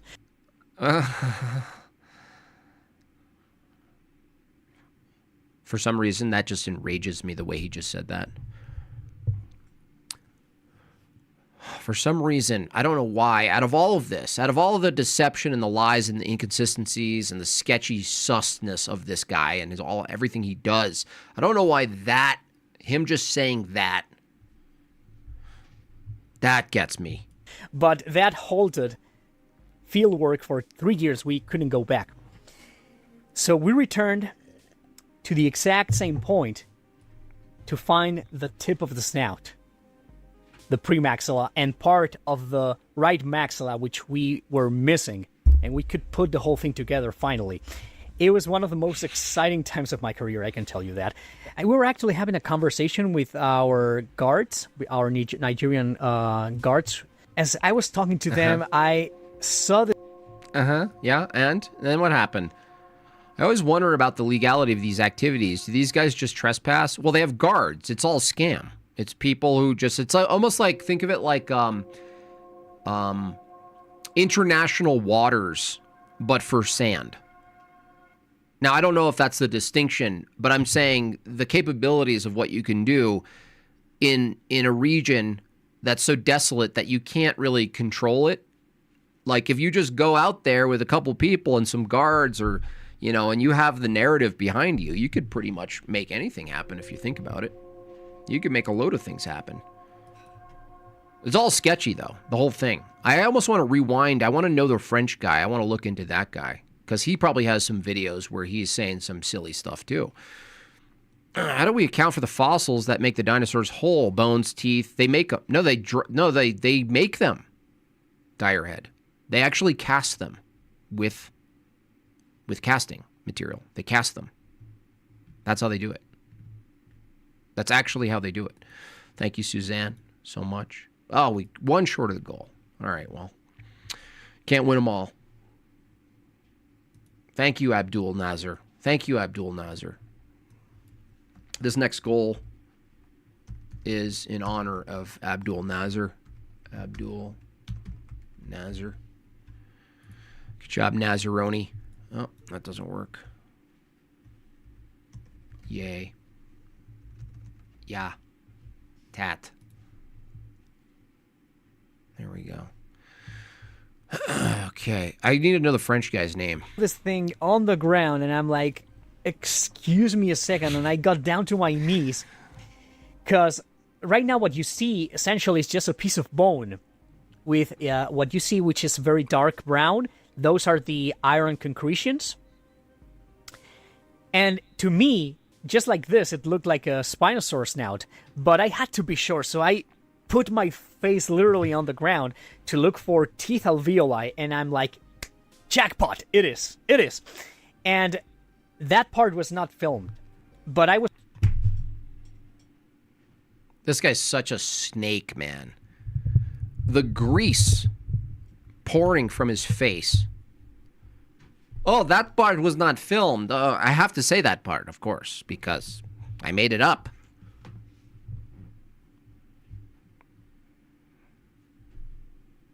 And then, that's when I did it. I did it all then. The most important part of discovering this section of this jawbone, that part was not filmed when I did the actual discovery and the diagnosis, of course. But, you know. Anyways, I have to say that. Was mic'd. So I was very excited, and I go to Paul to tell him, hey, dude, you're not going to believe what we found. And it fits the maxilla. It's one of those instances where you're like, whoa, how lucky you have to be. Lucky? Yeah. How lucky do you have to be? Look at this look at this guy's face on the right. Oh, it fills me with rage.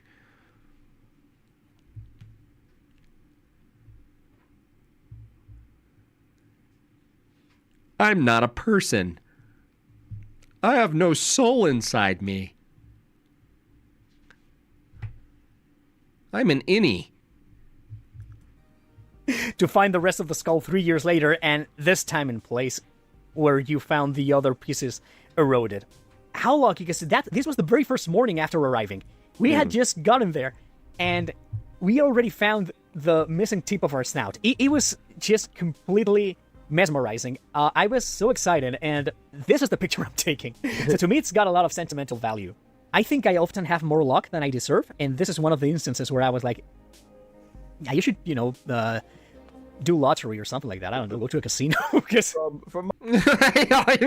No, you're a part of a scam. You were set up to find the stuff.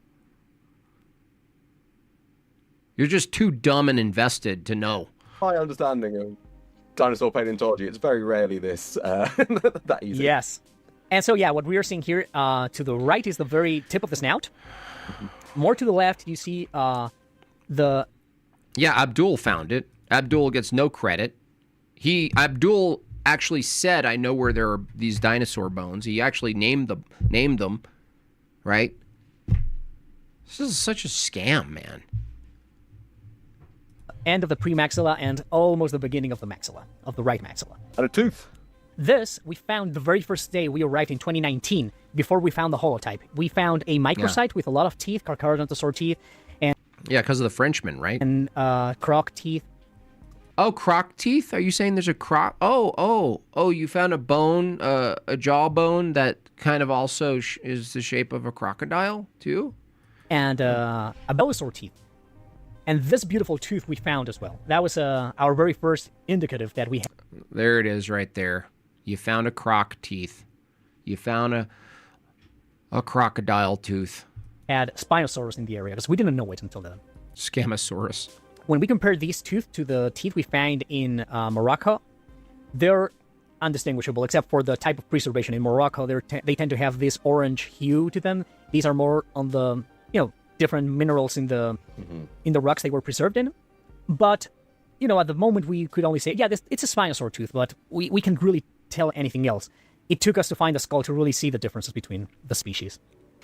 And in one of these skeletons, we found this bone that at first, again, I'm so tired of listening to this guy.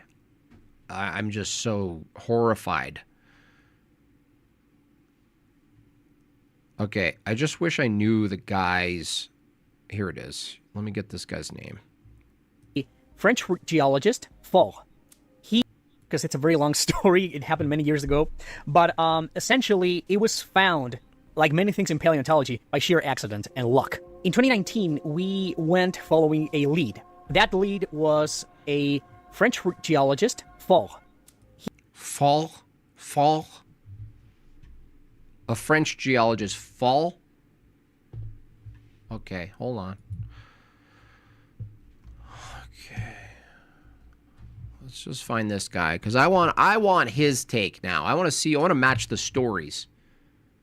Investigator Jim Bob on the scene. He found a crock of teeth, yeah. French paleontologist. Fall?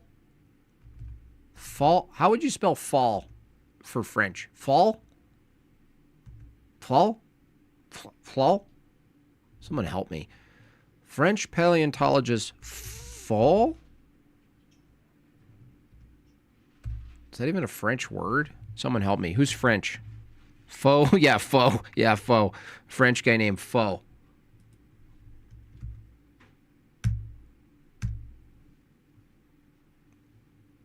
Fallout. Zoll? Was it Zoll? I'm trying to find it. French paleontologist list. Henriette Elliman, Ronan Alain, Camille Arenberg. Not even the top 5.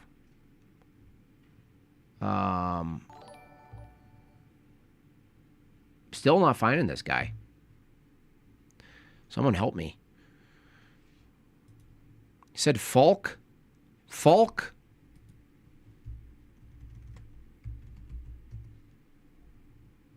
Falk?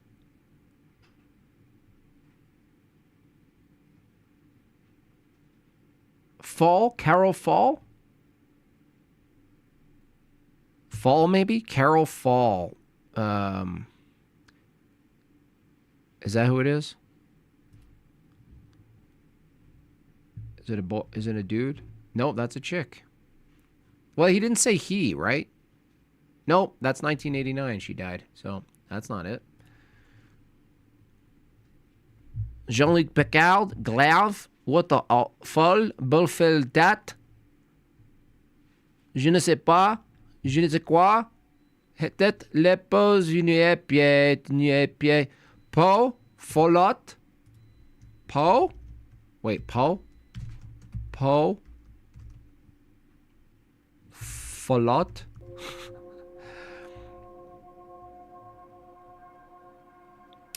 French, Paul, is that who it is?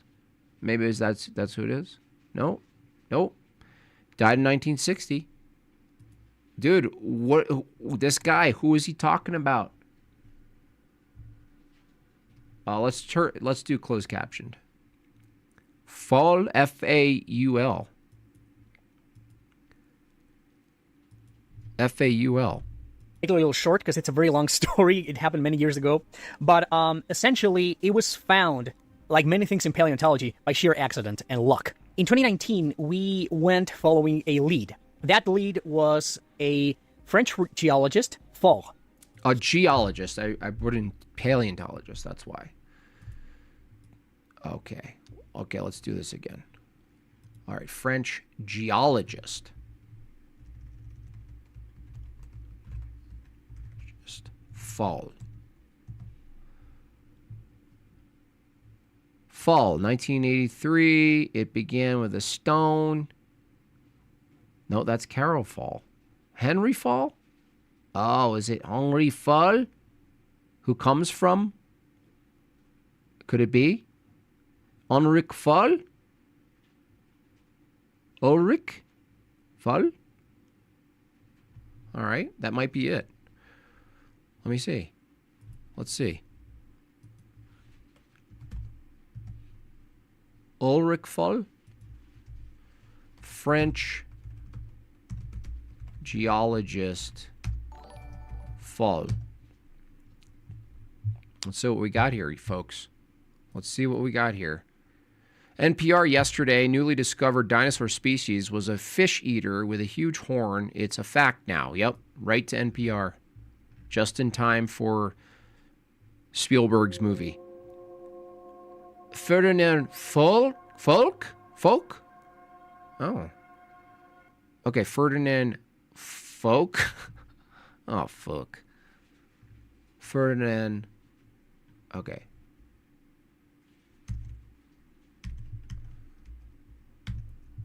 Ferdinand.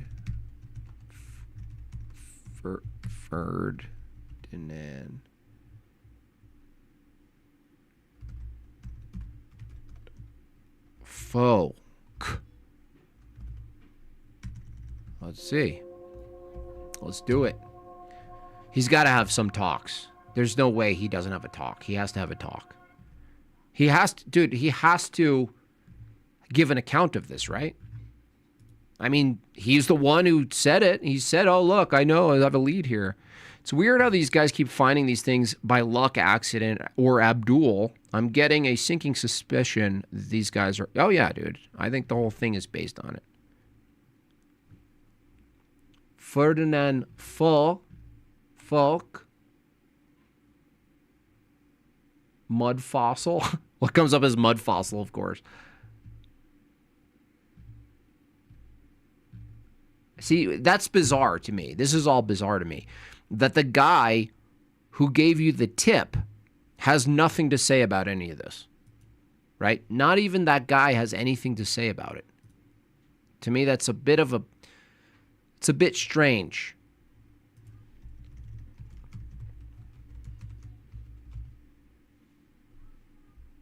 Little bit strange.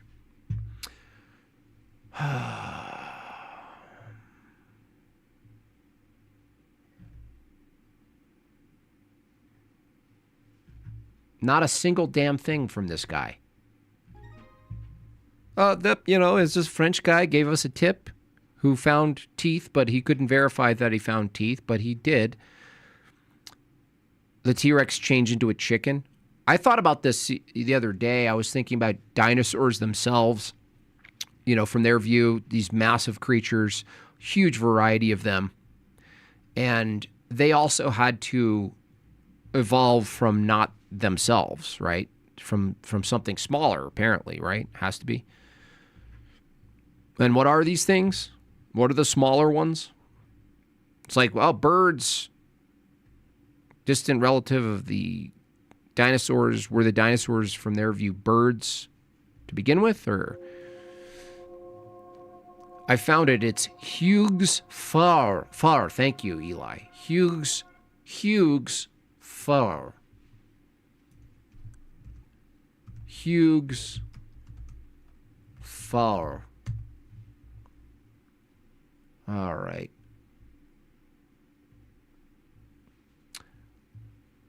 Not even in a single interview from this guy, dude. Not even a YouTube hit with the proper name or anything. Not even a little bit. Not a single interview. You gotta be kidding me, man. You gotta be kidding me with this. No, it can't be. He died in 2003. This is 2019. He got the tip from this guy in 2019. Hughes Farr, born in 1928, died in 2003. You'd think the guy he was responsible for the tip of this massive find that's now world news. You'd think. Yeah, it's him, though. It is him, though. Yeah. It's like, I know, no, he did die in 2003, but it is actually him. It's interesting. Not even a not even a link to the dude. Not even in the description. Okay, this guy, got a tip from this guy. Is it a viable tip? Who found a tooth? Nope, no evidence of the tooth. Just this guy. Horrifying. Truly. I forgive them and God forgives them.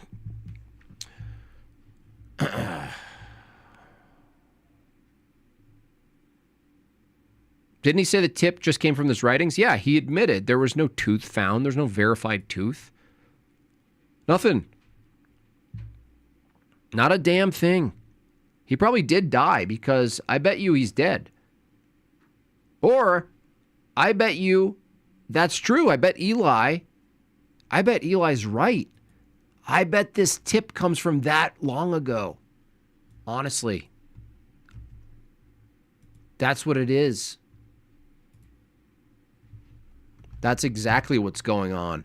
Their tip for this region was this guy. But then that messes up the whole, well, who is this Abdul character then?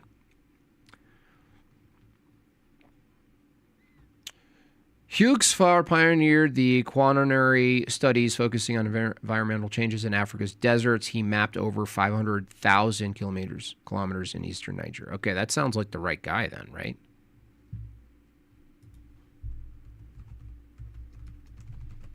That's crazy. That's really crazy then. That makes it even crazier. Yeah, it is, right. That's actually it, right? Here we go. Right here. Okay? That's an odd-looking Spinosaurus. Oh, come on. Please stop. Can you stop, please? Can't you read anything anymore? All right. Report. Serena was drawn to the Sahara because of a report by French geologist Hughes Farr in the 1950s, bro.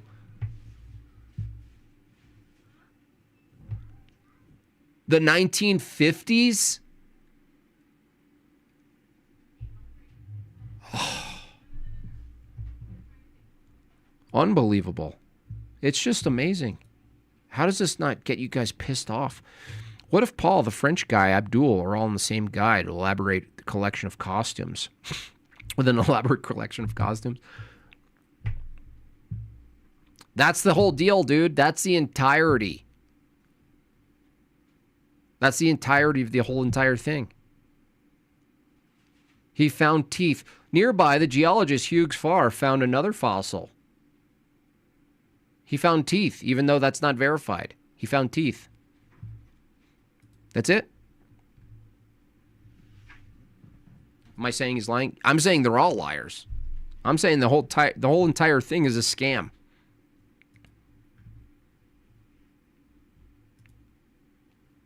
He reported finding dinosaur teeth in Niger. His discovery sparked later expedition that led to unearthing of new Spinosaurus. Yep, that's it.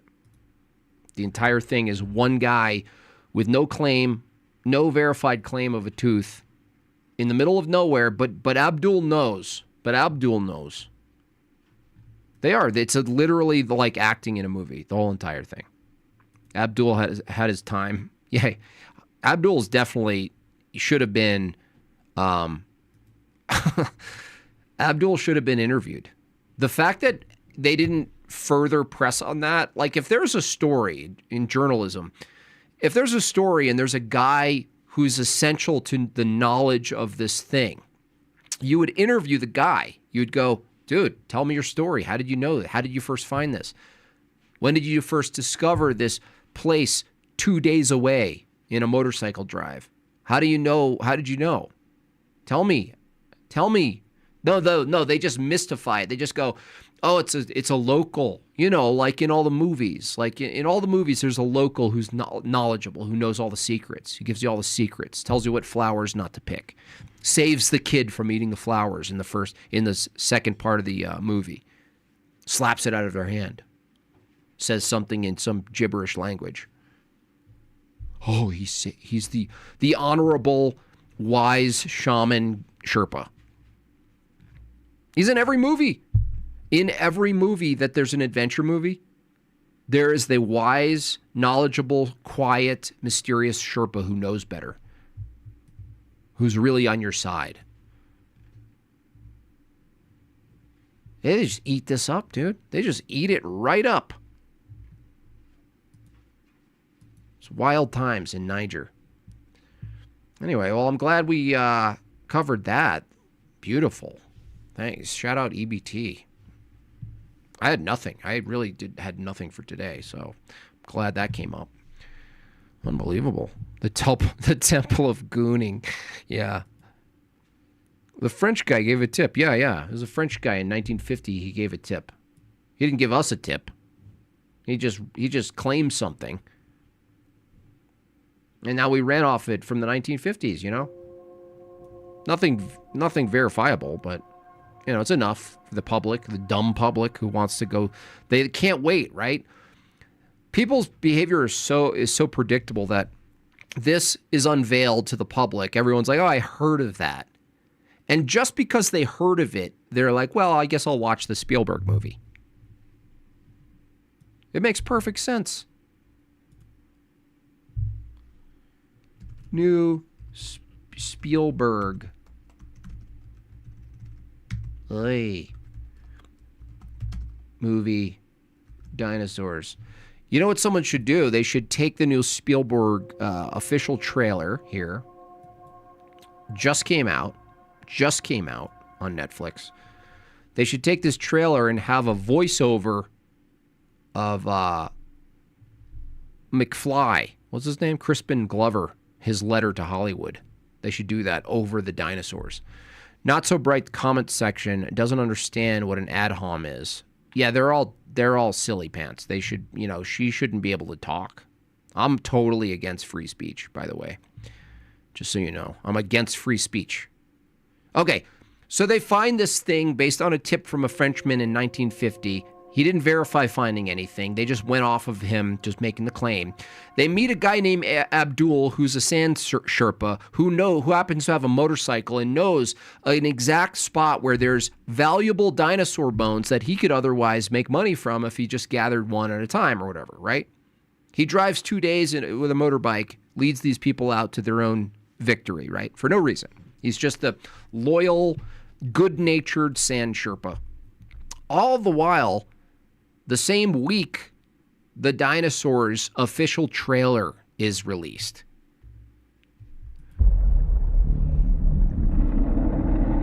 Oy vey. Cool it with the anti-Semitic remarks. And guess what? Guess what the opening shot is? Guess what the freaking opening shot is?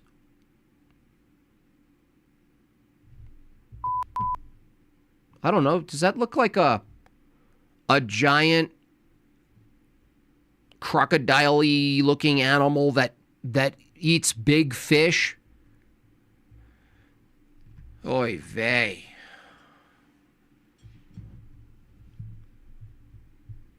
It's literally a scene from their shot. Literally. They used the same, not even the same CGI, but like the same exact thing. They literally just showed this to you in their little unveiling, right? This is the first thing you see.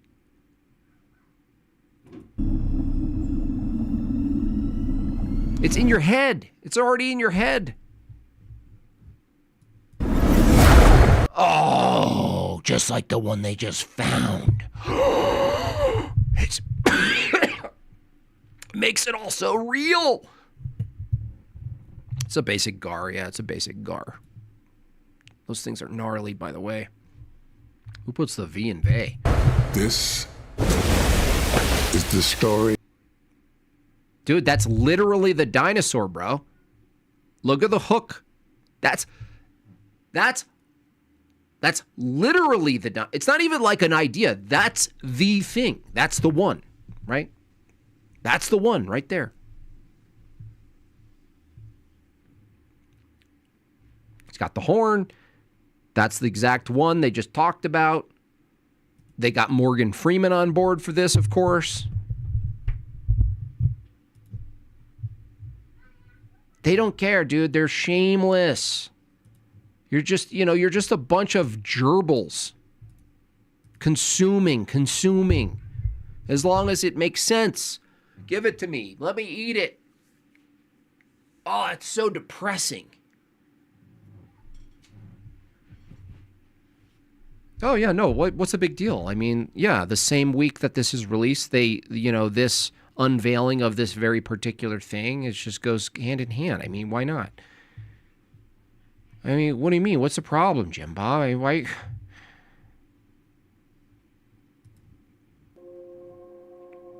This is Predictive Programmosaurus. Hey, Jim Bob, I wanted to share with you that I will be chrismated on March 28th. Glory to God. Please pray for me and pray for my fiance becomes open to joining too, Jameson. Thank you so much, Jameson. That's a beautiful. Thank you for letting me know that.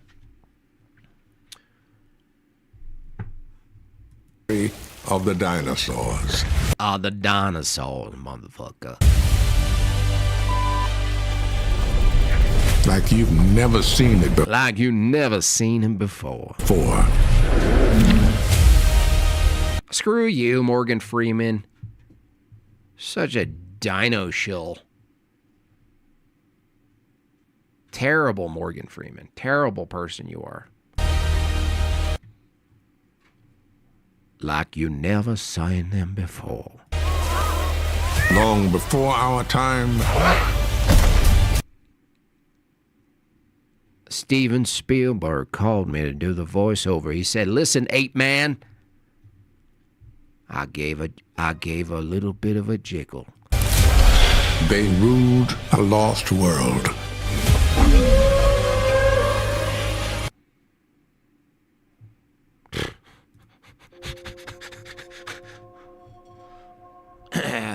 If ever my fantasy childhood love of dinosaurs was going to be defecated on a dug up in the Sahara as a skull, I'm glad it was going to be you, JB, making me laugh like a maniac at work. Yeah, you should be laughing at this for sure.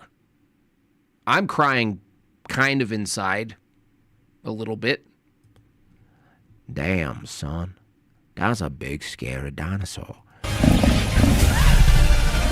Oh, damn. Witness the rise and the fall of nature's greatest empire. Documentary. Gaslighting. What did I tell you about positive gaslighting? Documentary? Should we just go right into the Adam Green's documentary of evolution? Like I was gonna plan it as like a yearly Jortlandian holiday day. Documentary.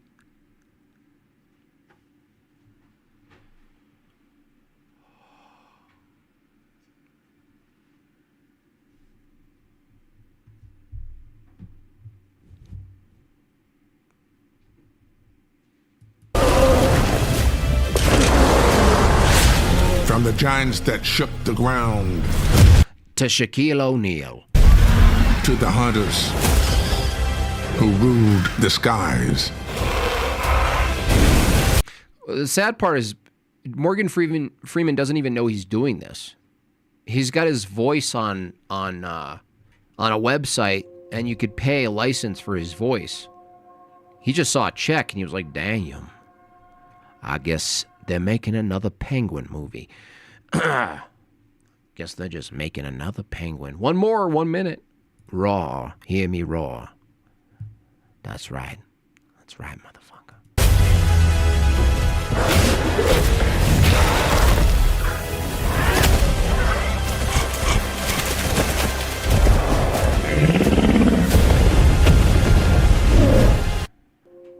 They better not make me say Nigersaurus. That's another one they found 2 years ago, Nigersaurus. It made all the news. Ah, damn. Oh, that looks like Chicago.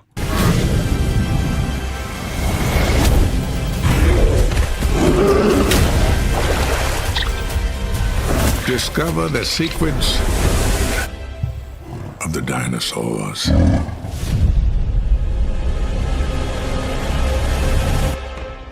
Unbelievable. It's just unbelievable.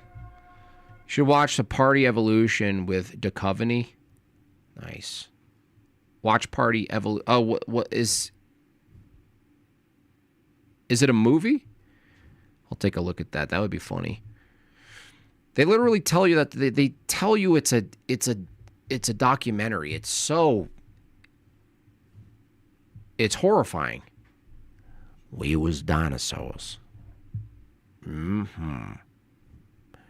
Mm-hmm. The secrets of the dinosaurs. Anyway, that makes all sense. Doesn't it all make sense to you now? It's like reality-based. It's like reality TV-based reality. It's like the whole fabric of our Western culture is inextricably tied to entertainment, that our own reality is given to us in entertainment form. Like you just can't separate it anymore. It's like people don't even care.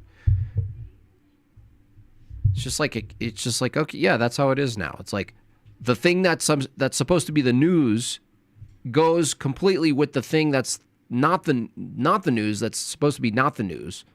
This happened with Corona too. It's like the same page of the chapter included multiple movies about the scenario happening. It's like mind mush. It like mushes your mind.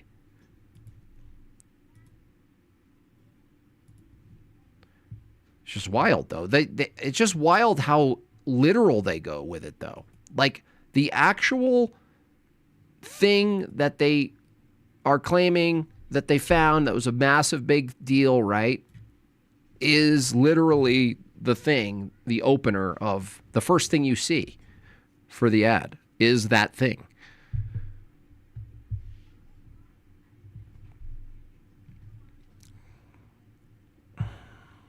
Tucky and Hucky. Oh yeah, let's shift over now that we've debunked evolution. now that you should be left being like, yeah, there's something a little absurd about all of this, I think. Even if there's just a little bit for you, that's a win for me.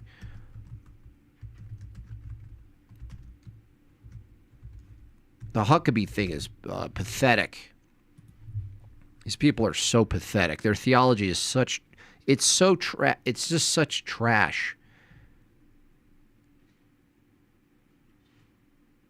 Complete trash. How many civilians have been killed by the IDF in Gaza? We don't know. You know why we don't know? What's your guess? Because they're not people. That's why. They're against dispensationalism. That's why. Well, the only numbers we have... Oh, yeah, we'll look at Sneeko, too. ...come from this dubious entity called the Gaza Health Ministry. You know who that is? Well, why doesn't Hamas. Israel have some kind of count on it? We also know that a lot of the people who were killed were, in fact, warriors. Sadly... Sadly, they were eight-year-old warriors. How many? I'm just wondering if you think that a child is seen as a warrior. I mean, there have been times where children have been warriors. I just want to know that. Do you actually think that a child who's walking home from school is a warrior?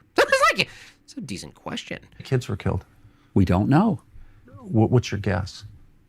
I don't know. I'm sure it was thousands, and it's thousands too many. Of kids were killed. Some of the kids who were killed had been recruited to be in the military.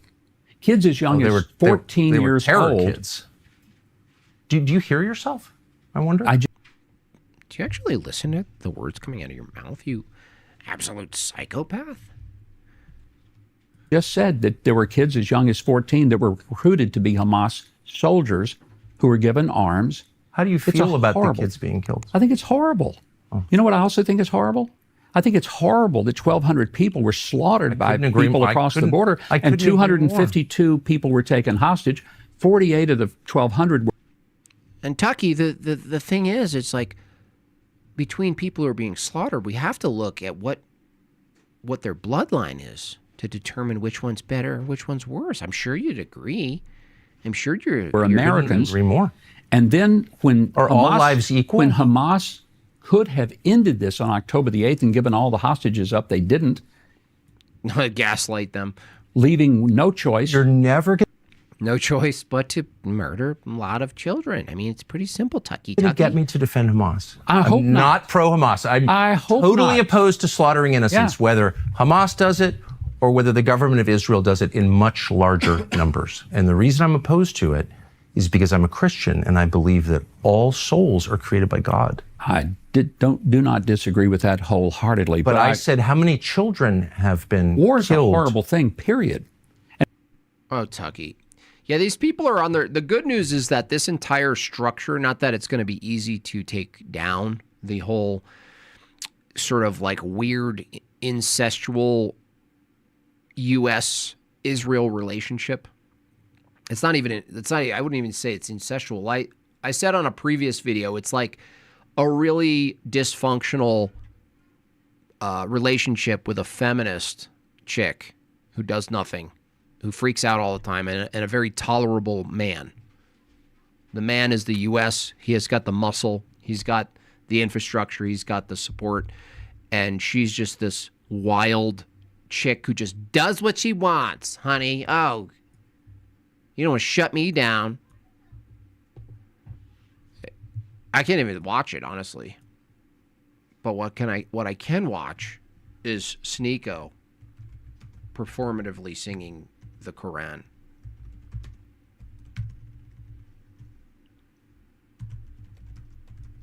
Poor guy. It's just funny. He plays the Quran and gets emotional. Come on, where is it?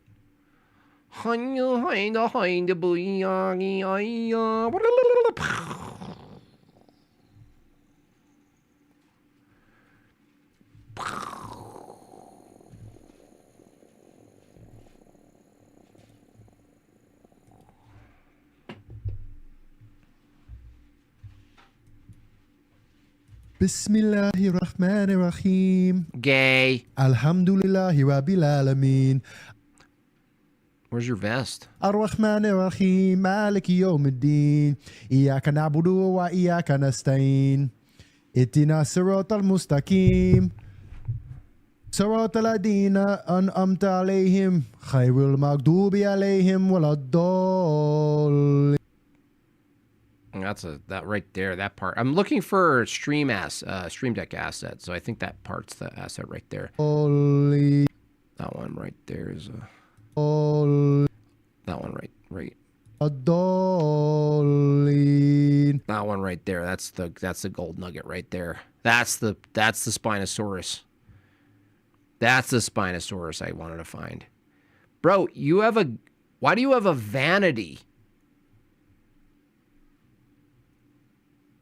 What is that? Where are you? What justifies the light bulbs around the mirror, dude? Who are you? If I was grifting, would I be able to do that off the dome? Stop, bro. Oh, gosh. Dude's a lolcow at this point.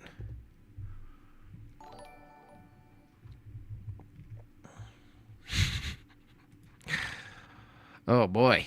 I didn't know Sneeko was a star child. I know. He sounds like a penny. I call them sand pennies. Freeman stick inmates escaping through shite pipes. Interesting. Weird flex, Sneeko.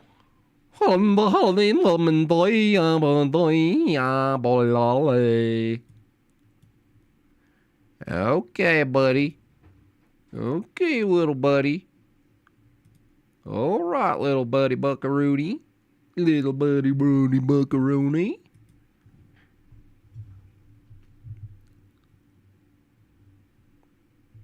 He used to do male modeling. I could see that. I could see that being a thing. What was it? Bryce went head to head with Metaphysics Mike. Saw that. Thought he did well. Metaphysics Mike tried his normal approach of getting very excitable. Didn't work on Bryce. This guy, I don't, you know what? This guy, I don't care for this guy anymore. I initially, before he blew up, I was like, this guy's going to blow up. You know, had some takes. He had a format, right? He looks at some chicks. He says they're dumb. And, you know, he does the thing, right? But now he's getting too much. He's gotten like too much attention. You know, he's gotten too much, quote, power. And I don't think he knows what to do with it. Garbage out there. So I started posting on social media with the goal of debunking the internet's most viral feminist propaganda. So I'm at war with the feminists. There's just something not trustworthy about this little guy.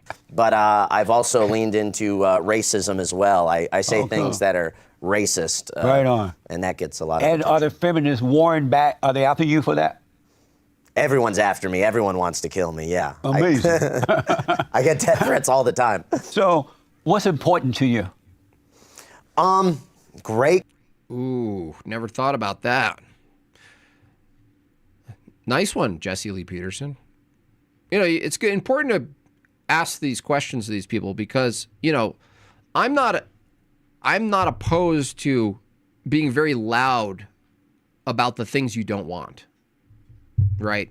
I'm not opposed to being very loud and creative in the way in which you fight against the things you don't want. But you got to be grounded in something you want. You got to be grounded in something you're for.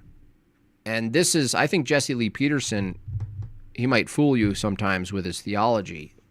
In this case, he's intelligent insofar as knowing maybe this person's weak spot. So he's coming in pretty hot, actually, because that's not a question this guy's going to be able to really answer and be consistent with, I bet. Great question. Lil Pill's not ready for this. Beta. Oh yummy, my lover boy Sneako. He found me when I was 9. I traded to him for a goat and the left handshake followed by a heavy sniff. I'd like to see America not die. I'd like to see some sort of future for white people. Right now, what's happening is all the white countries are becoming black and brown.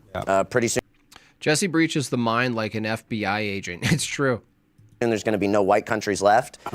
I think that's a very dangerous future for white people and really the whole world. I think if white people disappear, it's over for the world. It's over. And no one seems to get it. No one seems to care. This country used to be 90% white. This country we represent the lollipop used to be safe. kids. It used to be rich. Right. Now the country's almost 50% white. Pretty soon, white people are going to be a minority in this country. And most people don't seem to care. White people don't even care. White people don't even think it's a bad thing. Is it that they don't care or are they afraid? Well, the thing is, it's like you can point out that problem. If you were generalizing and you said like the type of culture that you represent and want in America, if it's European and then further what it's informed by is some form of Christianity, it's easy to say, well, you associate white, the color, with Christianity. That's fair. To some extent, that's what you'll get, right? But the problem is like, if you're an advocate for this, you have to advocate for people having children. The problem is with this little guy is that he'll be like, yeah, we got to be pro-white, pro-European, pro-good culture, pro-Christian even, maybe. And then he'll say in a different interview, you know, just be a gooner. Be a gooner. Just be a coomer. Go out there. You know, the women are sluts, right? It's their fault, right? It's all their fault. I don't have a place in this mess. So it's like, it's just inconsistent. You know what I'm saying? It's like, if you're going to take this approach, you really have to take a generational approach. You can't do a quick fix approach. You have to have a generational approach. But generational approaches are traditional approaches. So you best know what tradition you're advocating for. I do. The only true tradition. But if you don't have that, you're just going to point to what? What are you going to point to? Cool things white people made? Like, okay. You got nothing. Just speak up and stuff. Both of that. I don't know the exact percentage. And maybe half of white people don't care / think it's a good thing. The older white people, white liberal boomers, they grew up in a white country, and they said, I don't want this for my children. This is too nice. I don't want my children and grandchildren to grow up in a white country. They should grow up in a multicultural, brown and black country with all sorts of different languages. So these white boomers sold out their white children and grandchildren. They did. And now we're heading towards a situation where in a couple decades, white people will be 20% of the U.S. population, right? Especially if you don't have kids. Now we're a hated minority. Soon we're going to be right now we're a hated majority. Soon we'll be a hated minority. It doesn't sound like Ben Shapiro. Minority. Yeah. So when you ask me what do I care about, what I say is I'm not liberal or conservative. I'm not a Republican or a Democrat. I care about white people. That's See, it's like mimetically infectious, perhaps, but it's not enough, you guys. It's weak. It's effective mimetically, but it's not the thing that's going to build. Just whiteness is not just automatic. This isn't a determinist world, dude. Just having white skin, you've just contradicted yourself. White people themselves sold out our country. White boomers. Right? White people are participating in this suicidal empathy program. They're obviously flawed. So just whiteness doesn't do the trick, buddy. Just having the white color on the palette doesn't paint the picture. And that's what's kind of very limiting about this.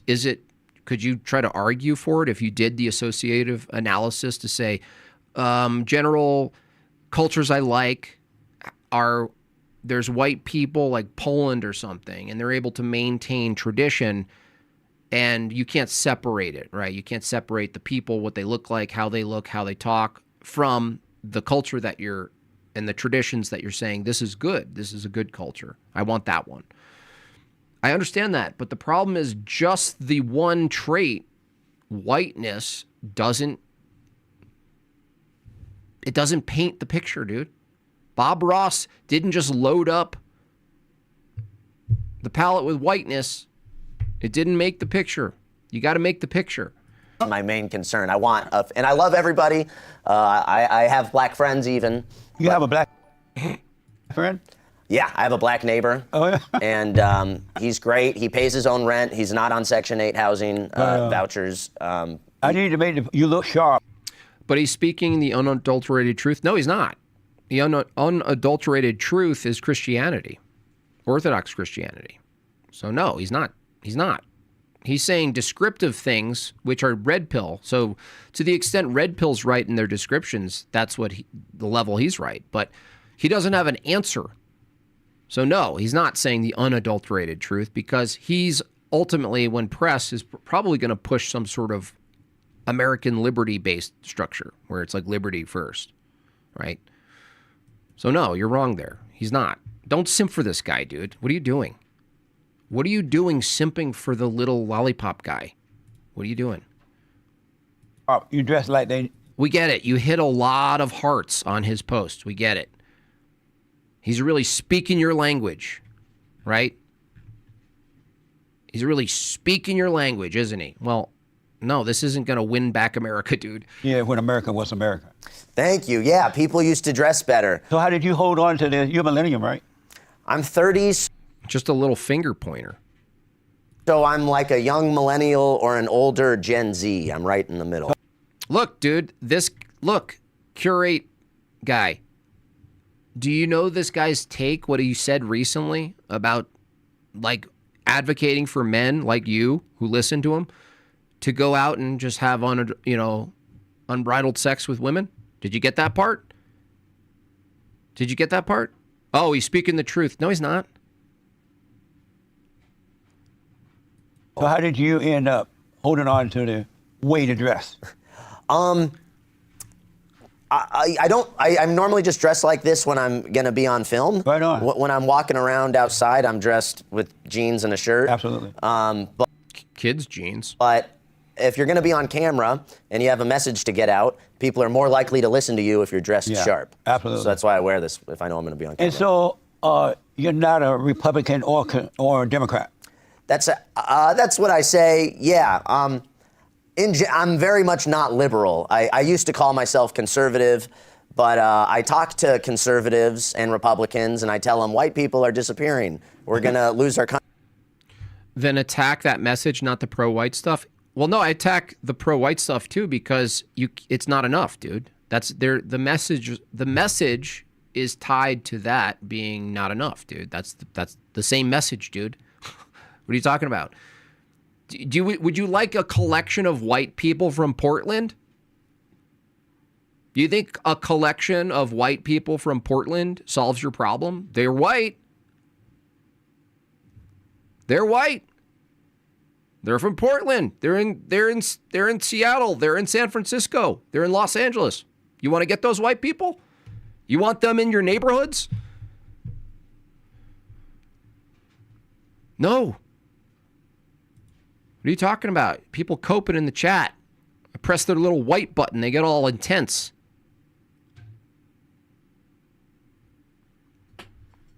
You point out the color of your flesh doesn't build the thing. And they're, you take away my white Legos. No, dude. It's easy. It's simple. You guys are going for one little trait. It doesn't get you anywhere. It gets you this guy. Nowhere. Society grows great when old men plant trees and those in the shade they shall never sit, right? Yeah, like the cathedral, right? I don't think they ever actually care about generational solutions. They may not enjoy themselves. Yeah, it's a big game, dude. That's a thankless game, by the way. Starting families, being Orthodox, it's a thankless game. You don't get to see. You might not get to see any of the fruits at all. You might not even face a moment where you could see visually what it could be. Like you can't even see it. It's not even in front of you. We represent the lollipop guild, the lollipop guild, the lollipop guild. Country, and they call me racist for that. And I'm like, okay, well, I don't know what I am. So I'm definitely not liberal. Liberals are out here doing the gay pride parades, marching for abortion, let us kill our babies. Trying to get rid of ICE. Trying to say, ICE is trying to deport rapists, murderers, and these. Ethnicities have the right to preserve themselves according to Rocar. Yeah, that's not what I'm saying.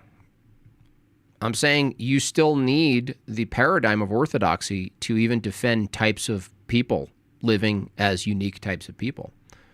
If you don't have it, you don't have it, dude. That's it. If you don't have it, there's no place you're going to point people. This guy, if he's not Orthodox, sorry to say, he'll never be able to point to the truth because you can't even make the statement about the value of different nations as peoples and like why actually keeping them unsaturated in their own place, in their own time, with their own ways of living, why you could actually argue for that to begin with. You can't. If you just have a simple baseline, I'm pro-white because I'm white or I like white people, doesn't tell you the civilization you're building, doesn't tell you what beauty is, doesn't tell you what your what true participation is. Nothing. It tells you nothing. Doesn't tell you morality. Doesn't tell you your morality. So yeah, you're right there, but that's not what I'm arguing. It's actually, that statement actually points to what I'm arguing. You need the worldview to even say it. You need the worldview to even make that secondary position clear. You don't even have the fully exhaustive image bearer status down without Christianity. White liberals and non-white liberals get out and say, don't deport that child rapist. That's mean. It's unbelievable. It's a mess. So are you a Christian? What part of the paradigm gives value to it? The Orthodox paradigm is that no matter what your way of life is, that you can consecrate and convert the part of the culture that you can convert. That's what's beautiful about all of it, is that even in the separation of identities and nations and peoples and traits and behaviors, that orthodoxy can convert people and convert the part that can be converted. But there's no other paradigm that can offer that. What are you going to do? What's your paradigm? Whiteness? That's not a paradigm. That doesn't tell you anything. Doesn't tell you anything.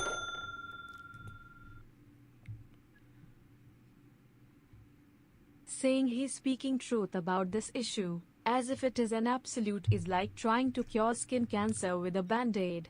You may get some relief and cover it up, but until the cancer is removed, it will only get worse. The only way we cure the godless cancer in society, and therefore all of its ill effects, is to turn to the true God in orthodoxy. We do that as a nation, and nothing can stop us. Josiah. Yeah. Yes, Josiah. The unadulterated truth is that there's a spiritual problem. You're not going to get this out of this guy. He's just arguing, I want the Oz that I want. I want a white Oz. They took over Oz. I want Oz back. I want my Oz. And you're like, what's your Oz? It's white people Oz. Okay. Well, is there a spiritual problem? Well, probably, but I'm not going to really talk about that one. Yes. I was raised Christian. I haven't been to church in several years. Yeah, why should we listen to you, midget boy? You're not only redhead, but you're practicing atheist, dude. Why are you listening to this guy? I complain about women and the fall of the West, but I actually don't participate in anything good, and I haven't been to church. I'm a midget. Where's the guy? Where's the guy now? Unadulterated truth. Where are you now, buddy? You went silent now, didn't you? This guy's the unadulterated truth. Liberals and non-white liberals get out and say, don't deport that child rapist. That's mean. It's unbelievable. It's a mess. So are you a Christian? Yes. I was raised Christian. I haven't been to church in several years. I have a little bit of beef with the modern church. I think pastors are failing young men. I think these pastors are not telling young men the truth about women. And these pastors are not speaking up about white genocide.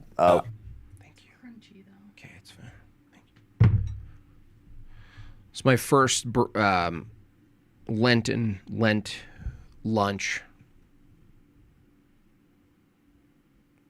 Rabbit food. Meaning white people becoming a minority. Oh, gosh, dude.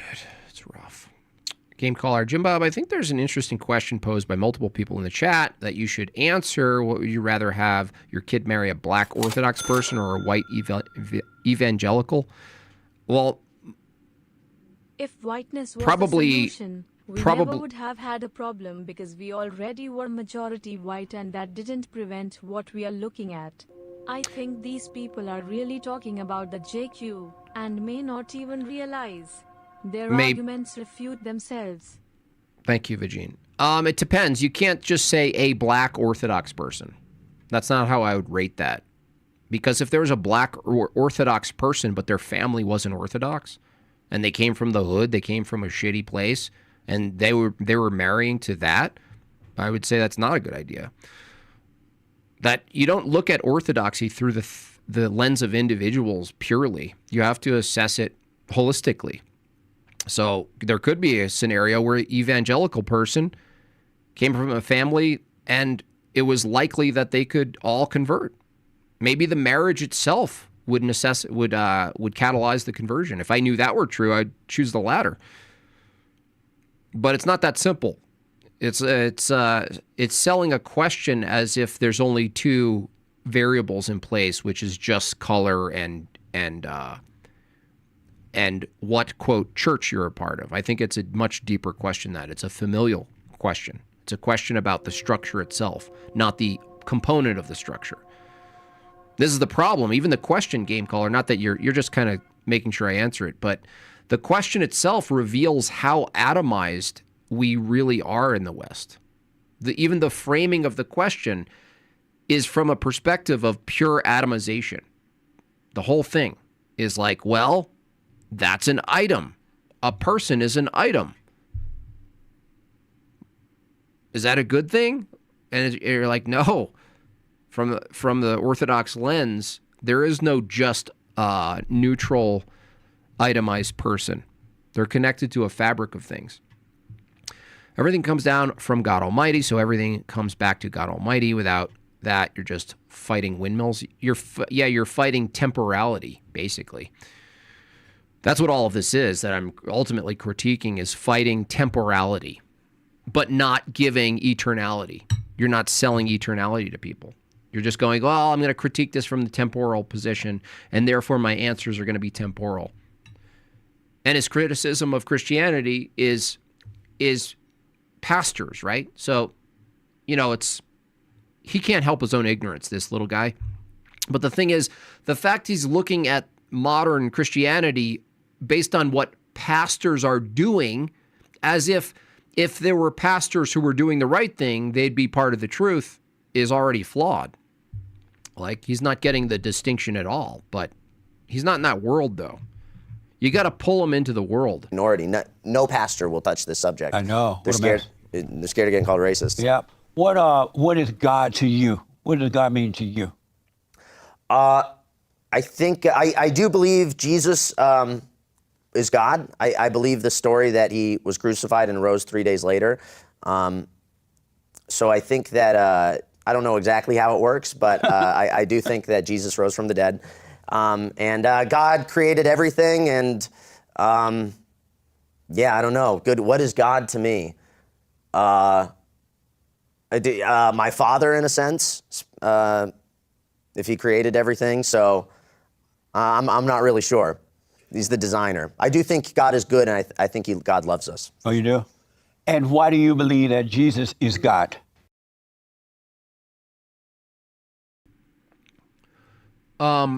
Please note the question was not answered, other than to say that black is just a color. No, it was answered. I answered it actually perfectly. That the question itself assumes that you're judging these things by entity, as if they're not connected to other things. The question itself assumes you make these judgments based on the either or. It's not. It has to do with the larger landscape of the person's life. Like, no, I wouldn't sell to my kid that they were okay marrying into a completely incompatible culture, even if the singular of that person was Orthodox. You still have to assess this stuff. You still have to assess this stuff. You do have to consider workability when through this lens. Like, it's a poorly framed question, dude. It's a false dialectic. You don't seem the type to get uppity about race mixing. Well, I'm not, obviously. I'm like Irish and Italian. Megan is American or whatever. Something. What are you, Megan? Singapore. The idea of ethnic purity is so silly to me because it's implausible. How are you going to rate that? How are you going to actually examine that from a workable perspective? You can't, dude. How are you going to do that? How are you going to move forward in life and take a test? What's the threshold? What is it? 67%? 71%? Who gets to decide that? It's so stupid. It's so stupid. It's not that easy. It's not that easy of a thing to pursue. Well, I have to find the exact mix that I am. That's purity. It's so stupid. You guys need to grow up. What convinces me is all the people that died for it. when Jesus rose from the dead, he revealed himself to all these people, and everyone's saying, I saw this guy rise from the dead. He really did conquer death, and people were put to death for that. They were killing Christians for the first 300 years. So everyone willing to die for it is what makes me think it really happened, because you wouldn't die for a lie. It doesn't make a lot of sense. But Jesus said that he was the Son of God. Why do you call him God? I think saying you're going to rise from the dead and then actually rising from the dead, I think that shows he's was more than human. Right, he was the Son of God. Yeah. Well, there's the Holy Trinity, Father, Son, and Holy Spirit. I'm the wrong person to ask these questions. I was raised evangelical Christian, which. Oh, I'm sorry to hear that. Yeah, I know, right? I know. I know. The evangelical church is totally feminine. Yeah. It's run by women. I was a little bit bitter for a while towards the pastors and the people I went to church with. Have you forgiven them?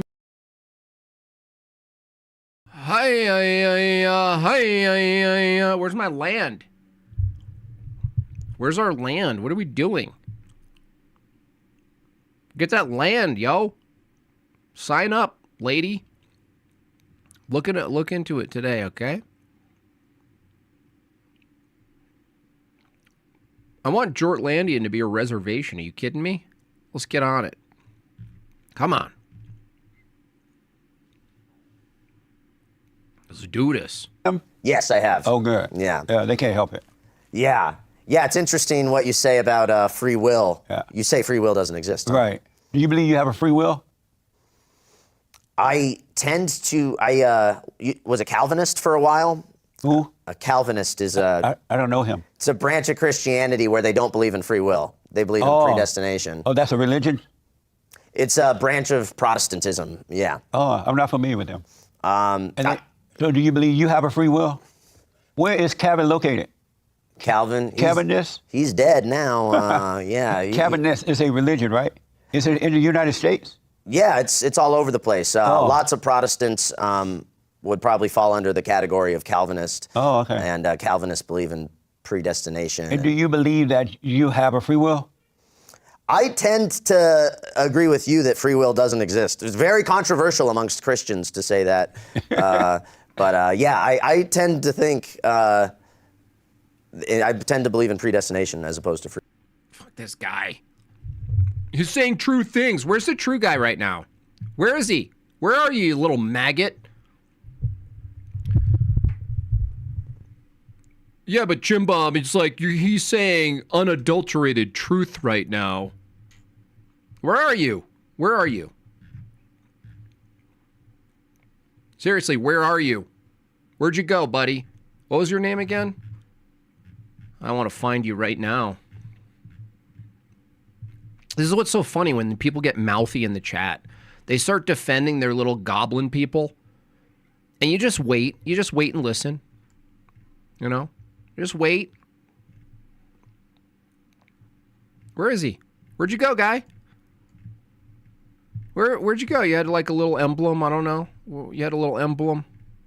Christian emblem. There you are, this guy. He spoke the truth. And I stand by that. Okay, buddy. Did you hear what he just said? Did you just hear? No. Truth? Okay, so there's no free will. We should do what about what? Why should we save the West if you have no free will, dude? This guy needs to be smacked.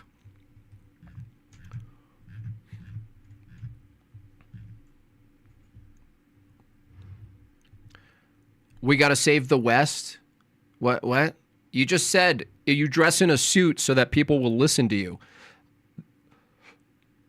That's not true.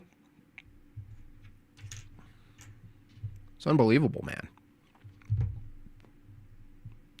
See, why are we listening to this guy? Why is anyone listening? Because he's wearing a suit and he says he regurgitates some Groyper stuff?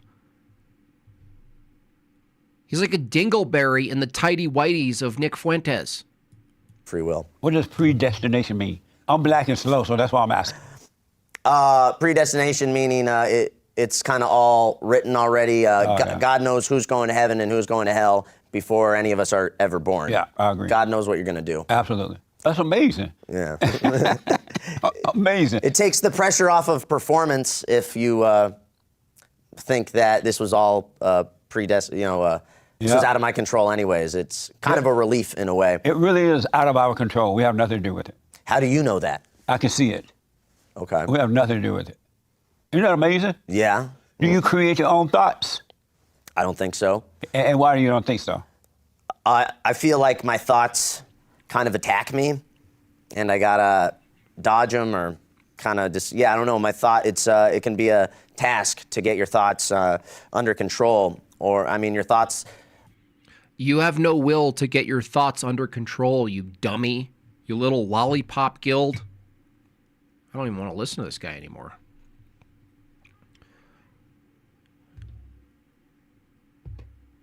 Stupid, man.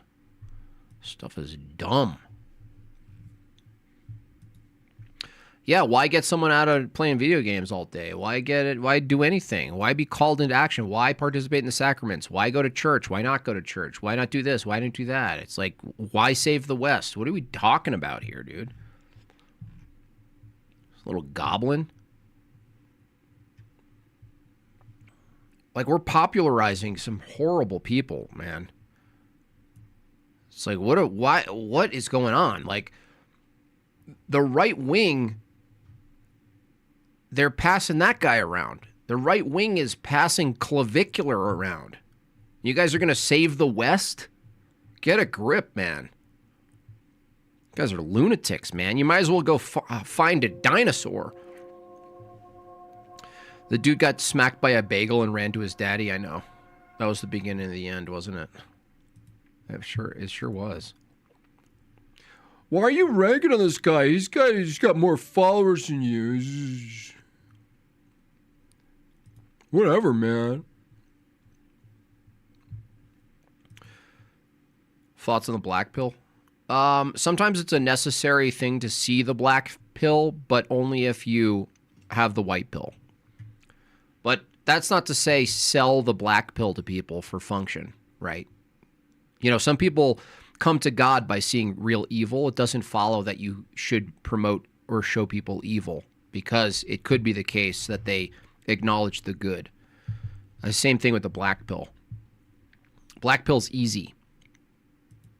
Black pill removes responsibility. It's defeating. It's defeatism. It's stupid.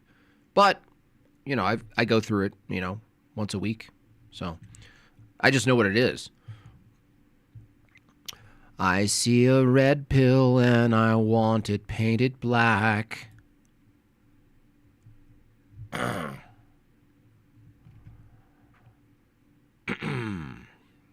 He was just determined, right? He was determined. No one's actually following anybody.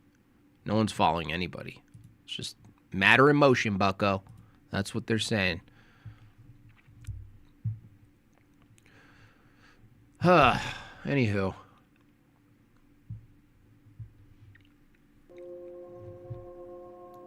They need to take a back seat. Yeah, they need to push toward the church. There's none of them are pushing toward a church.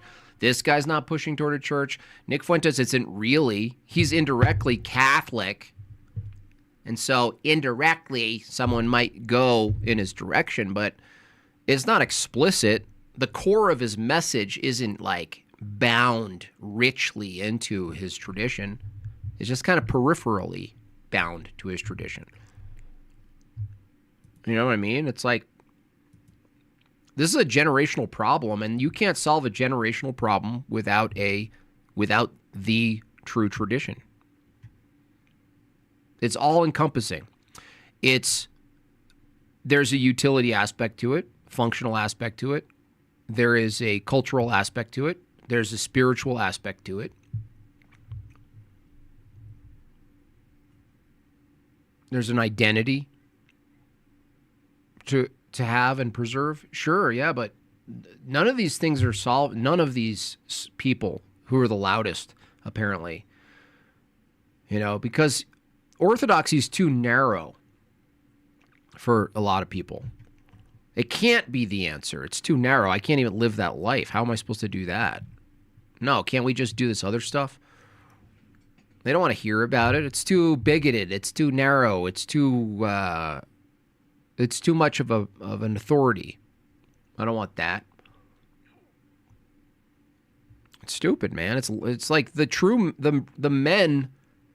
The irony of all the red pill stuff is that the true men are actually seeking their own submission to a higher authority.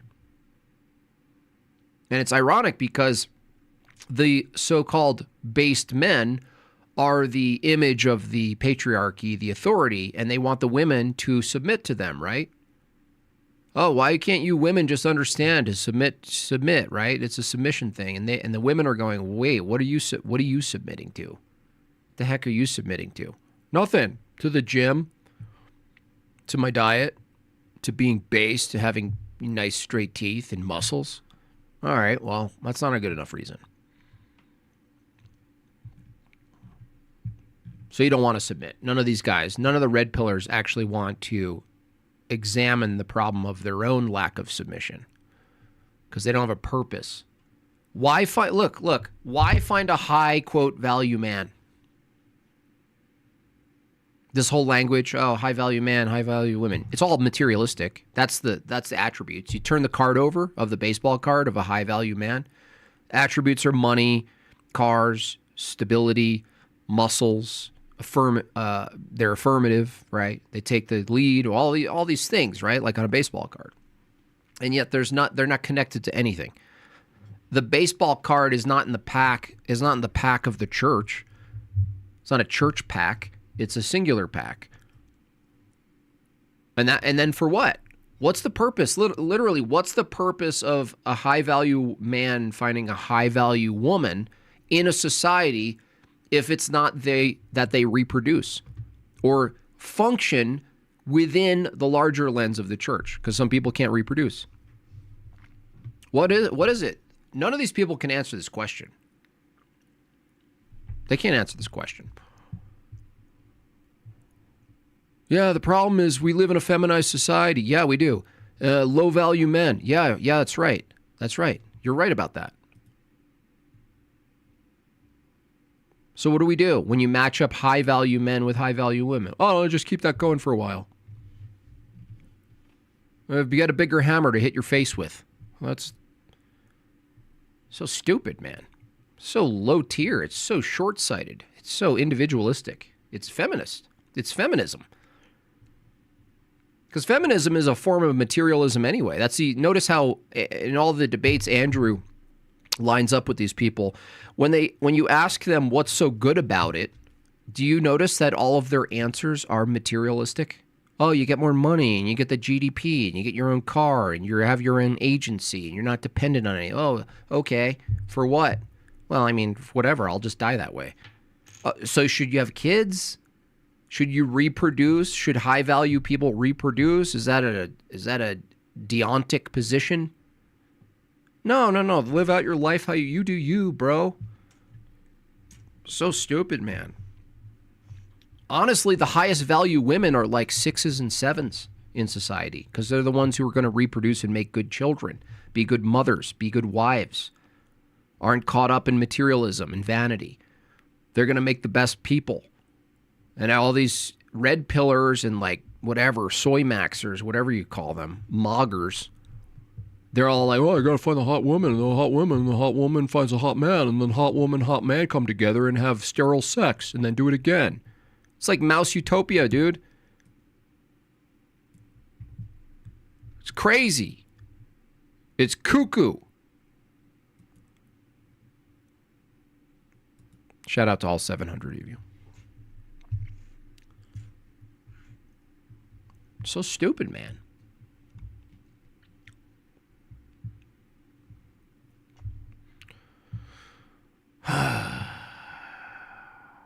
Yeah, you should be. You should be. Yeah. But that's the thing is for like a man, it's like you think you're only going to be attracted to like a 9? It's like silly. It's delusional. And half of these women, like whatever you think like culturally would be a 9 anyway, you just wait in the morning to see what you're actually dealing with.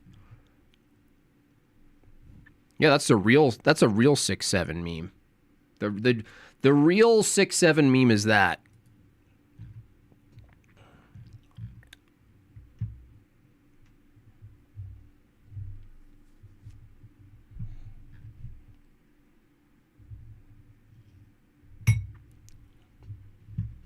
That's what frustrates me about all of it, though. Like right-leaning red pillars, that little Hagen McDougal guy.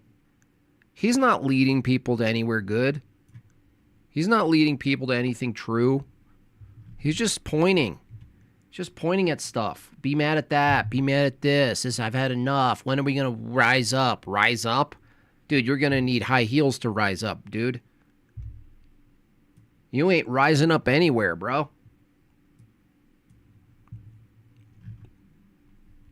When the war finally comes, Hayden McDougal's going to be in one of those baby carriers in the front, you know?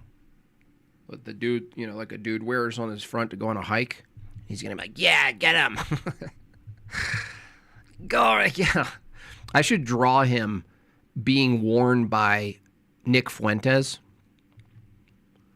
You know, and he's in a baby carrier. But then Nick Fuentes is in like, I don't know, another baby carrier. Who would the other guy be though? Like Bibi Netanyahu. Man, I would get attacked for that one though. Those frog people are unruly. Unruly. Those frog people really jump on every lily pad, don't they?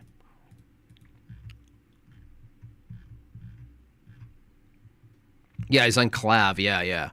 So he's in a baby thing carried by Nick, and then Nick is being carried by Clav, and then Clav is being carried by Andrew Tate. So there's 4. They're both short. Well, how short is Destiny? Because I just saw a clip of Nick Fuentes standing at least 4 inches taller than Destiny. At least.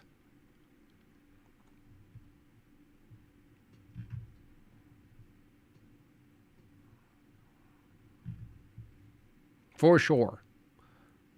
For short. Anyway. Who's live? Let's hit this last goal real quick, yo. 20 minutes. 10.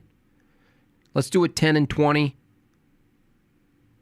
I've hit the big time. It's massive. You know what's crazy about live streaming, though? You'll finish a stream and be like, that's cool. Like, it's cool to maintain, like, all you guys awesome viewers. But then, like, you'll click on, like, a iShowSpeed, and he's, like, climbing a coconut tree, and there's like 52,000 live viewers somehow. And it doesn't. I don't like compare to, you know, different niches of the internet, but it's just wild that there's a reality of people who watch live streaming, and there's a reality where 52,000 or even more. Candy Owens, right? Candy Owens, man. You don't get to ask those questions. Say what you want, but damn.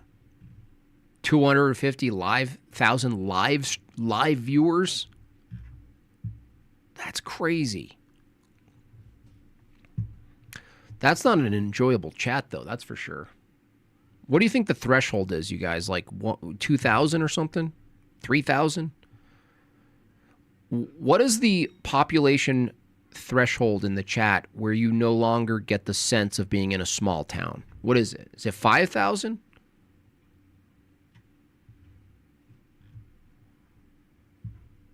It's probably bullshit, yeah. Probably is bullshit. Rachel met Nick in person. I think he might be the same height, about an inch taller than me. I'm 5'6". Ever since Owen Benjamin, I'm not a height supremacist, though. Yeah.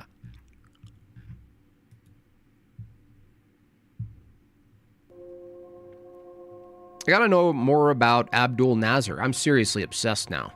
French Man, the Paul, and the Dinosaur Man. So if we learn more, please keep us updated. Yeah, anyone who wants to deep dive Chaw with me, let me know.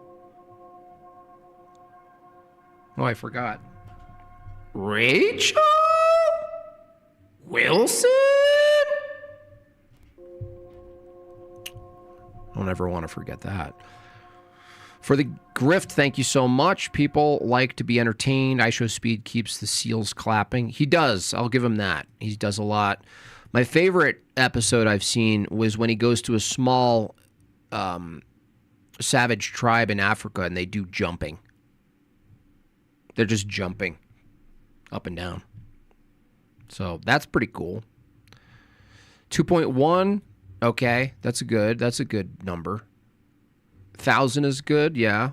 It's probably 3, I bet. You think? No, dude, no way. Really? I guess that depends on the top or the category that someone's in, perhaps. Like if you watch someone, I don't know how they do it. I don't know how people play video games and maintain over even 3,000 people, let alone 50,000 people. Like what's how do you maintain the friendship connection in the chat? You know, people you know, in a chat that has that many people.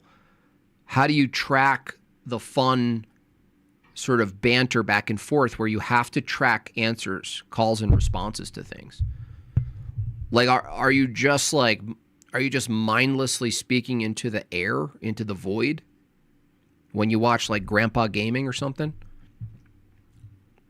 Like, what do you do?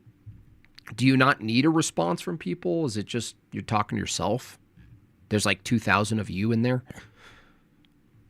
I noticed that even for myself. Like if I'm in a super popular chat, I'll say something and like 2 people will make sure to kind of tag me to say they laughed. But going beyond that and keeping it going is like, it's almost like impossible. Burnt Peanut played Ark Raiders 180. It's crazy. Like I just don't understand it. I mean, good for them. I just can't grasp what the experience is or what the experience needs to be in contrast to what it would be in like this situation where everyone kind of knows each other. There's inside jokes. There's culture. There's a fabric there. But 180,000 live viewers, like is it like multiple towns in the same place? I don't know what they do. And how many are real people? Opinion about the latest modern day debate. You mean John Steele? I talked about it earlier. He did fine. You know, he was literally talking to an actually retarded person. So at least John had the wherewithal to giggle about how low IQ that guy was. I would have started yelling at him. Oh, we saw that anyway. That guy debated Mike Jones in Nashville. It was like people were horrified that someone like that, someone of that mental capacity, even could make it to the event, let alone stand there and talk. That is terrible. Yeah, Andrew gets 5. Yeah, even between 5 and 10. I think that's still a very rich, unified culture, though. You know, it's still there. It's still its own culture. Like it never. It came from that culture. It maintained that culture. But then, like with these larger video game, what is the culture, right? Like what's the lore in a chat of 180,000 people? Like what are they referencing?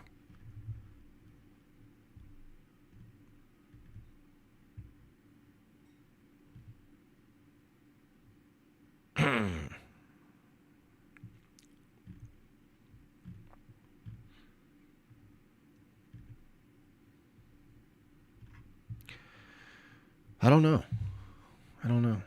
4, speaking of cozy 12 minutes. Let's get 6 more. I like to finish complete on my goals. Spare me the sense of incompleteness. Don't let me leave my channel disfigured by my failures.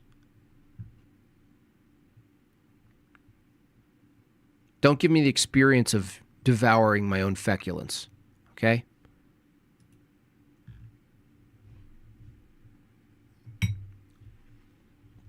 Anyone else eating bird food today? I feel like a rabbit. Thank you, Austin Titilio, my fellow Italian.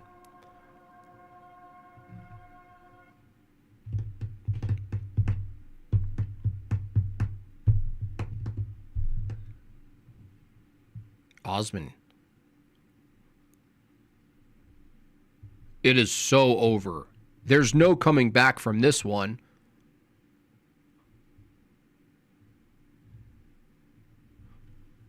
Shrimp. I'm going to eat shrimp. I'm going to eat really sketchy clam sauce. Megan's so disturbed and disgusted by the smell of anything like shellfishy. She can eat sushi because it's not fishy smell. Anything like in the vicinity of seafood, she is just like throws up out of her nose. So I have to like kick her out or like send her out if I want to eat like linguine and clam sauce. I'm going to be living on cucumbers for sure. Pumpkin seeds? Yeah, I have pumpkin seeds. Yep. Are Italians white? I don't know, actually. I looked that up, but they said mostly yes. But I went to Italy and I was like, I'm a Mexican.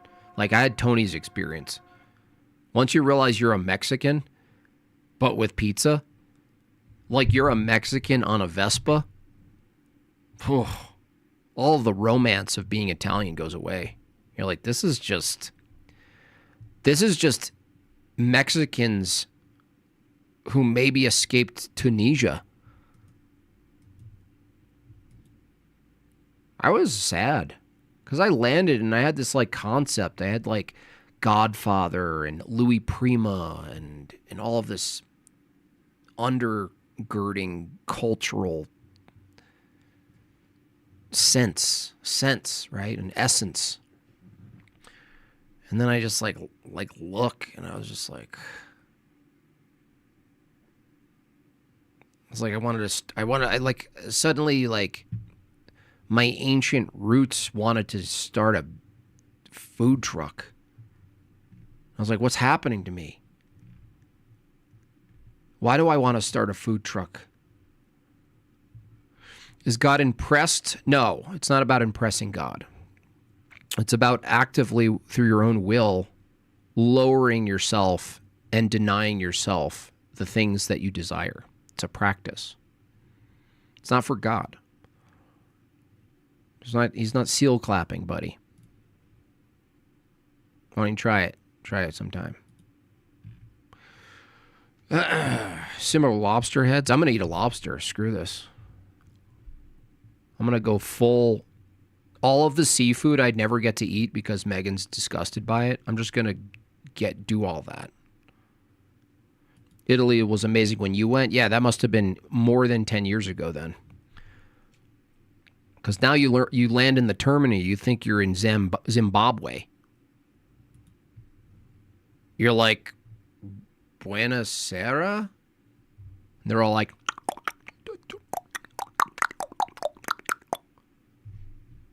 you know, you expect to hear like some fun like Italian music when you land. You're like, oh yeah, like maybe there's an accordion or something. And you just hear a kalimba.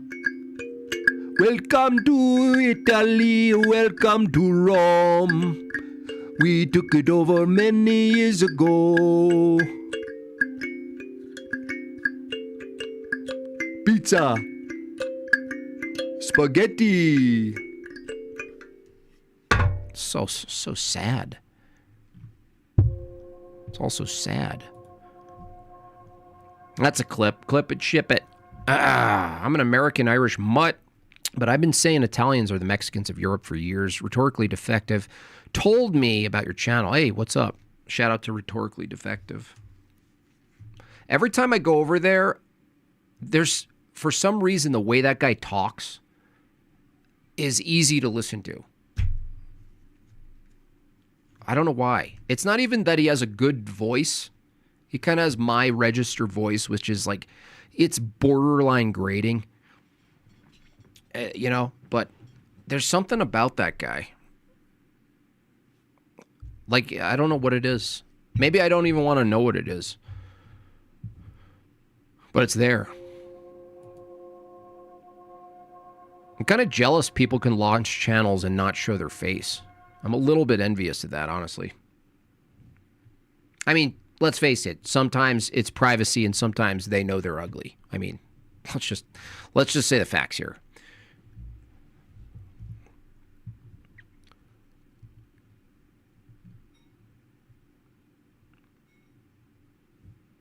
Sad. It's like we're in the midst of losing cultures we don't even necessarily like. You know what I mean? That's kind of funny. Like, as a premise, like, we're actually defending unique, isolated identity cultures that we don't even like, but we're like, that's like the real irony, is that we're the ones preserving diversity. That's what's so crazy about it. Like the isolationists, the people who want to preserve their identity, the people against mass immigration, they're the real diversity strength people.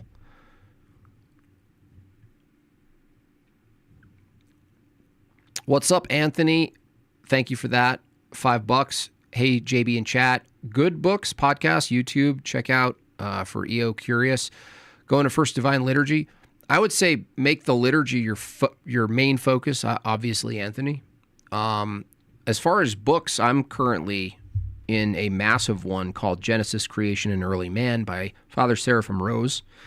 Other ones that I would suggest, this is a particular volume, but you can find many volumes of just lives of saints. Read one saint's live, you know, as much as you can, once a week, once a day if you can. I wouldn't... If you're going to be Orthodox, you're going to go through a catechism where you're going to learn to some extent, church history and doctrine and a lot of things you can ask questions anyway. So, you know, some people might say dive into like the councils. I don't think so. That's just my personal view. I don't think so. I think you get into the life of Orthodoxy, the life of it. That's where to me that's where the goods are, the life of the church. Or there, you can go there. There's a lot of stuff out there for sure. Oh no, Jennifer Gardner's in another movie. That's terrible. Thank you for reaching the goal, y'all. I think Tony's live.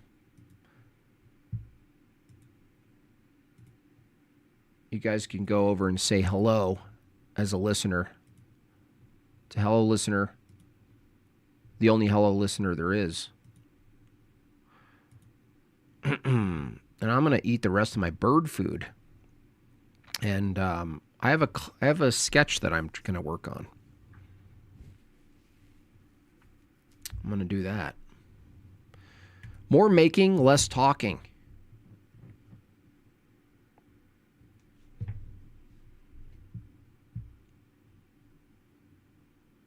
You printed out the entirety of letters? I just got that. Here. This would be consistent with the lives of Orthodox people when you read some of this stuff.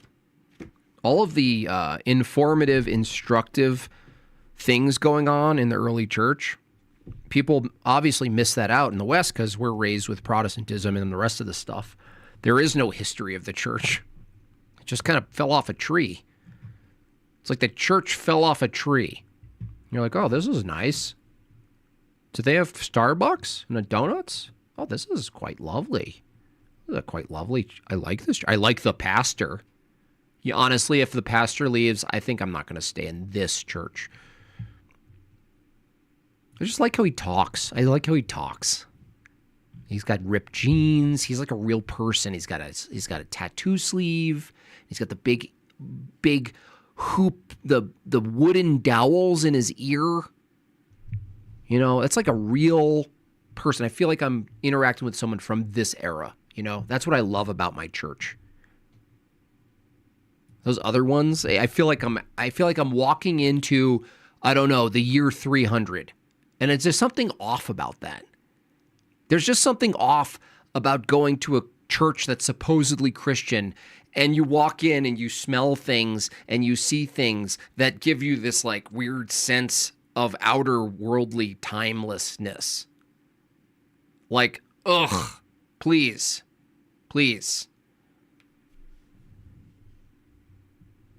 I like his funny stories.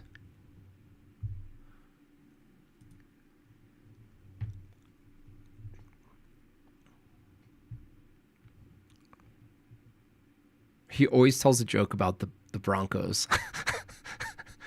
Here he goes again. Here he goes again with the Broncos.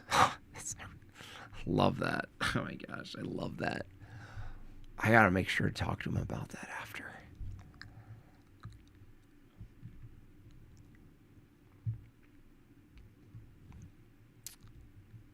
Love that.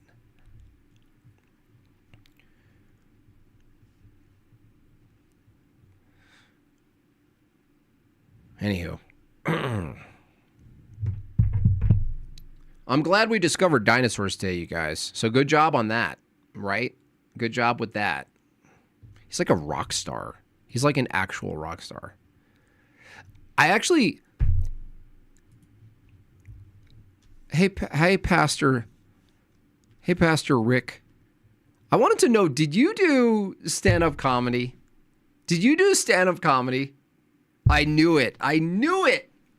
Dude, no, it's not. No, I like it. Like, I knew, like, the first time I came here, I was like, that guy definitely tried comedy in Los Angeles and other college campuses and found himself in this building. I could just hear it, you know what I mean? I could hear, like, the cadence. You have it. You have that. I think that's good. No, I think that's good for the sermons. I think that, like, you can use that, like, as a really good tool to like sort of tell people your private interpretation of scripture. Like, it's perfect.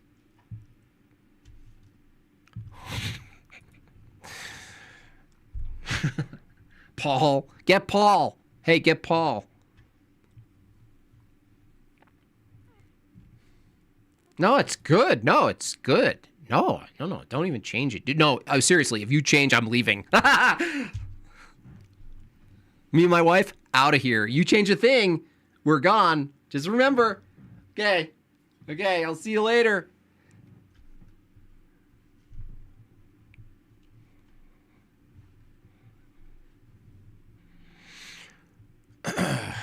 It's definitely your gift. I mean, that's what it was. That's what it was. I mean, just to think about this is what they were doing in the early church. They had their own way of doing it. Some of them did dance. Some of them did juggling. And it's like, you convey your Christian truth how God made you to do it, right? Some people do it through OnlyFans. You know, I just love it.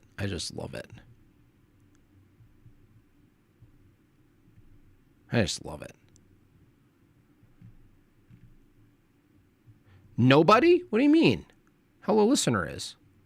Did he end his stream already? He would get mad at you guys again? Bro, get it together, Tony. Oh, it's scheduled. Oh, I see. Oh, Well, John Steele's live. Maybe you guys can go over there. No, it says Post Nasal Drippy's live. Why does it say it's live? It says Tony's live. On my side, anyway. Jim, I'm coping about the non-answer. No, I gave my answer. People who understand me understand my answer. It was a malformed question.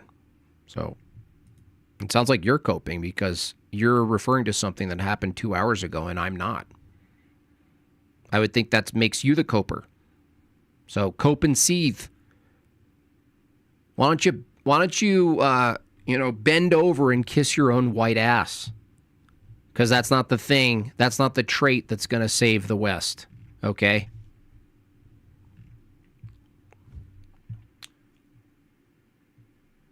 Jim Bob is so dumb.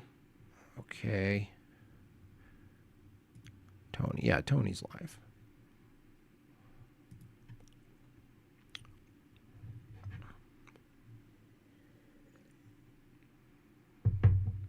Yes. Go to Eastern Orthodox parish.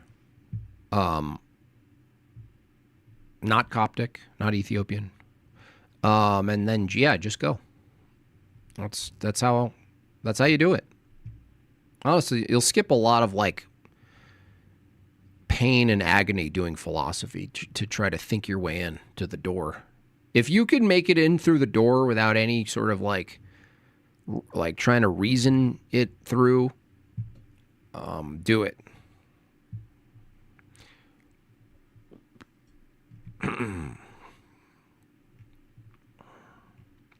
Here's how you Lent is not a good time to be deceitful. Excuse me? Are you Orthodox? Corey with the no picture on his account? Are you doing piety signaling in the chat? Lent is not a good time to be deceitful. Well, you're gay during Lent, apparently.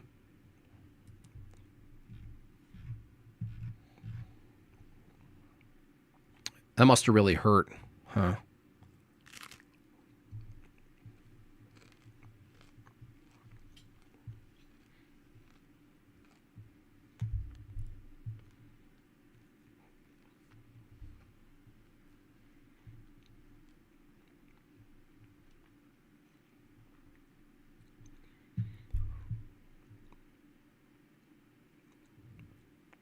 Owned. Yeah, yeah. That was he kind of showed himself there, didn't he? When's the good time to be deceitful? When's a good time to be deceitful? And always the people piety signaling, they're not even Christian.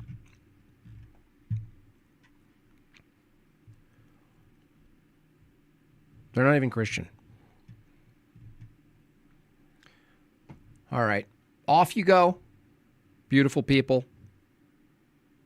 Don't worry, we forgive you for lying. You liar. Go find some dinosaur bones. Go find a whiteosaurus. All right, I'm off. I'm out of here. See you guys tomorrow, all right? I'm going to plan a little. I got to film a skit. Got to figure out how to do it, though. So I'm going to go do that. All righty. Adios. God bless y'all, including the people who suck.